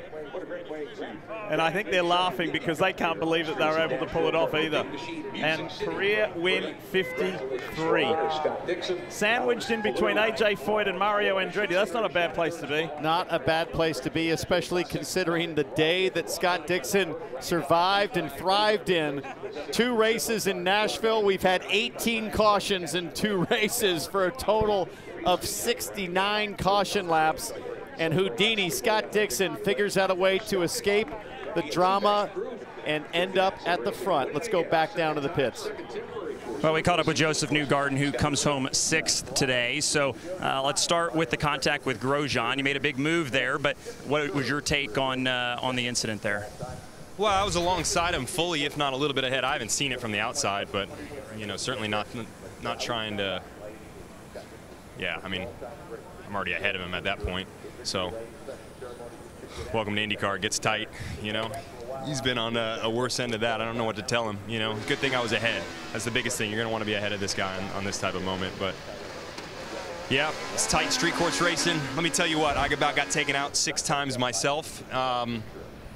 you know, probably need to have some discussion with some of the younger guys, but they're aggressive. They're very aggressive, and if you're not aggressive back, then you get run over. So that's IndyCar racing. You got to learn that pretty quick. I don't like it, but that's the game that we're in. Ultimately, you know, we had a big fight back with the BBG car and Team Chevy. That's all I can say. You know, this has been a really frustrating year in a lot of ways, and the way it's built. You know, we've won a lot of races. We've had a ton of good luck, all thanks to the team and the effort that they put in. But more than not, we're either winning the race or things are completely going against us one way or another. And so it's built frustration for me, because you know, it's hard to see that happen for this crew when they work so hard. And I hate it too. I'm very competitive, and, you know, happens a couple times a year where things don't go your way. It's part of the, you know, part of the luck, but it's just happened one too many times, and today was another unlucky day with just the way the whole thing played out. And you just can't predict these races. It's part of the game, but it can be frustrating at times. Absolutely. Thanks, Joseph. 6th today. Dave? And with Alexander Rossi now, Joseph thought he might need to have a couple of conversations with the younger guys. You saw some opportunity there to come home 4th. Yeah, I mean, this place is pretty wild. Just a huge thanks to the whole Napa Automation Andretti team. You know, we were lapped down early, and they hung in there, and we came back for a pretty good day. So, you know, we had good pace of points in the race. We made a set of Firestone primaries go 35 laps, which was crazy. And yeah, we just kind of managed the day. But you know, ultimately, after the qualifying issue yesterday, and then the issue at the start of the race, I mean, I think that's as good as a win. So huge thank you to the team for hanging in there, and we'll take this one and move forward. Very positive day for the 2017 team.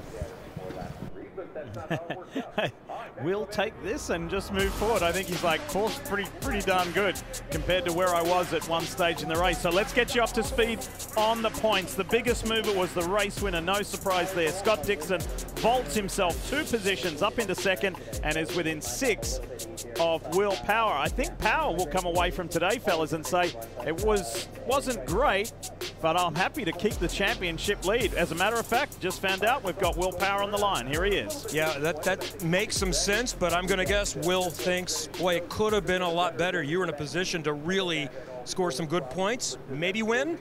Yeah, man, we had the gear thing pretty early. We had, no, it's probably done only not even 30 laps, and got hit from behind, and whatever it is they have on the gearbox, I've had this a couple times, and multiple people have. Maybe they should change that. If you get hit from behind, it knocks out your shifting, so you have to manually shift, you have to lift, and you have to blip the throttle. So made it a very interesting day, but I sat back and watched so much mayhem. I mean, you just, yeah, you wouldn't read about it. Well, at one point after you had done your last pit stop, you were right behind Scott Dixon, who won the race. So what could have been, but that said, you're still leading the championship with 3 to go. Yeah, I mean, we thought this was a bit of a wild card race. Like, there was going to be a lot of mayhem, and if you survive it somewhat, which we did, we're still in a great place. Still digging deep, and see what we can do in the last 3. All right, thanks, Will. We'll see you in St. Louis in a couple of weeks. Yes, that's right, Kev. That's the last street course race of the year. Look at that damage. My goodness. So the run to the IndyCar Championship continues where? Well, at Worldwide Technology Raceway. Fantastic little oval. Race is great, and that's on Sunday, August 20th on USA. So next weekend, the IndyCar family gets to take a break. T-Bell, what do you think about that one, other than wild and crazy? I think the flatbed says it all. Carnage all day. It was nuts. We came into today, boys, talking about the top 6 cars in the championship. Still arguably 6 left, 3 Ganassi, 3 Penske. That rivalry going to be as strong as ever down the stretch. So guys, lots of cautions. Red flag, a Ganassi car up in the air, stops 6 times and wins the race. And that wasn't last year, that was this year. That just happened. 6 times the 9 car was on pit lane for various issues. It's almost a complete carbon copy of what we saw last year here. Just incredible. That's what I was saying. Now we've got 2 events we can judge. We know what we're getting into next year. Somebody pinch me if there's a way to shove more excitement into a race weekend. I don't know how you can do it. This has been wild, crazy, fun, exciting, everything under the sun and clouds. So, again, we'll see you for the Bommarito Automotive Group 500, Sunday, August 20th.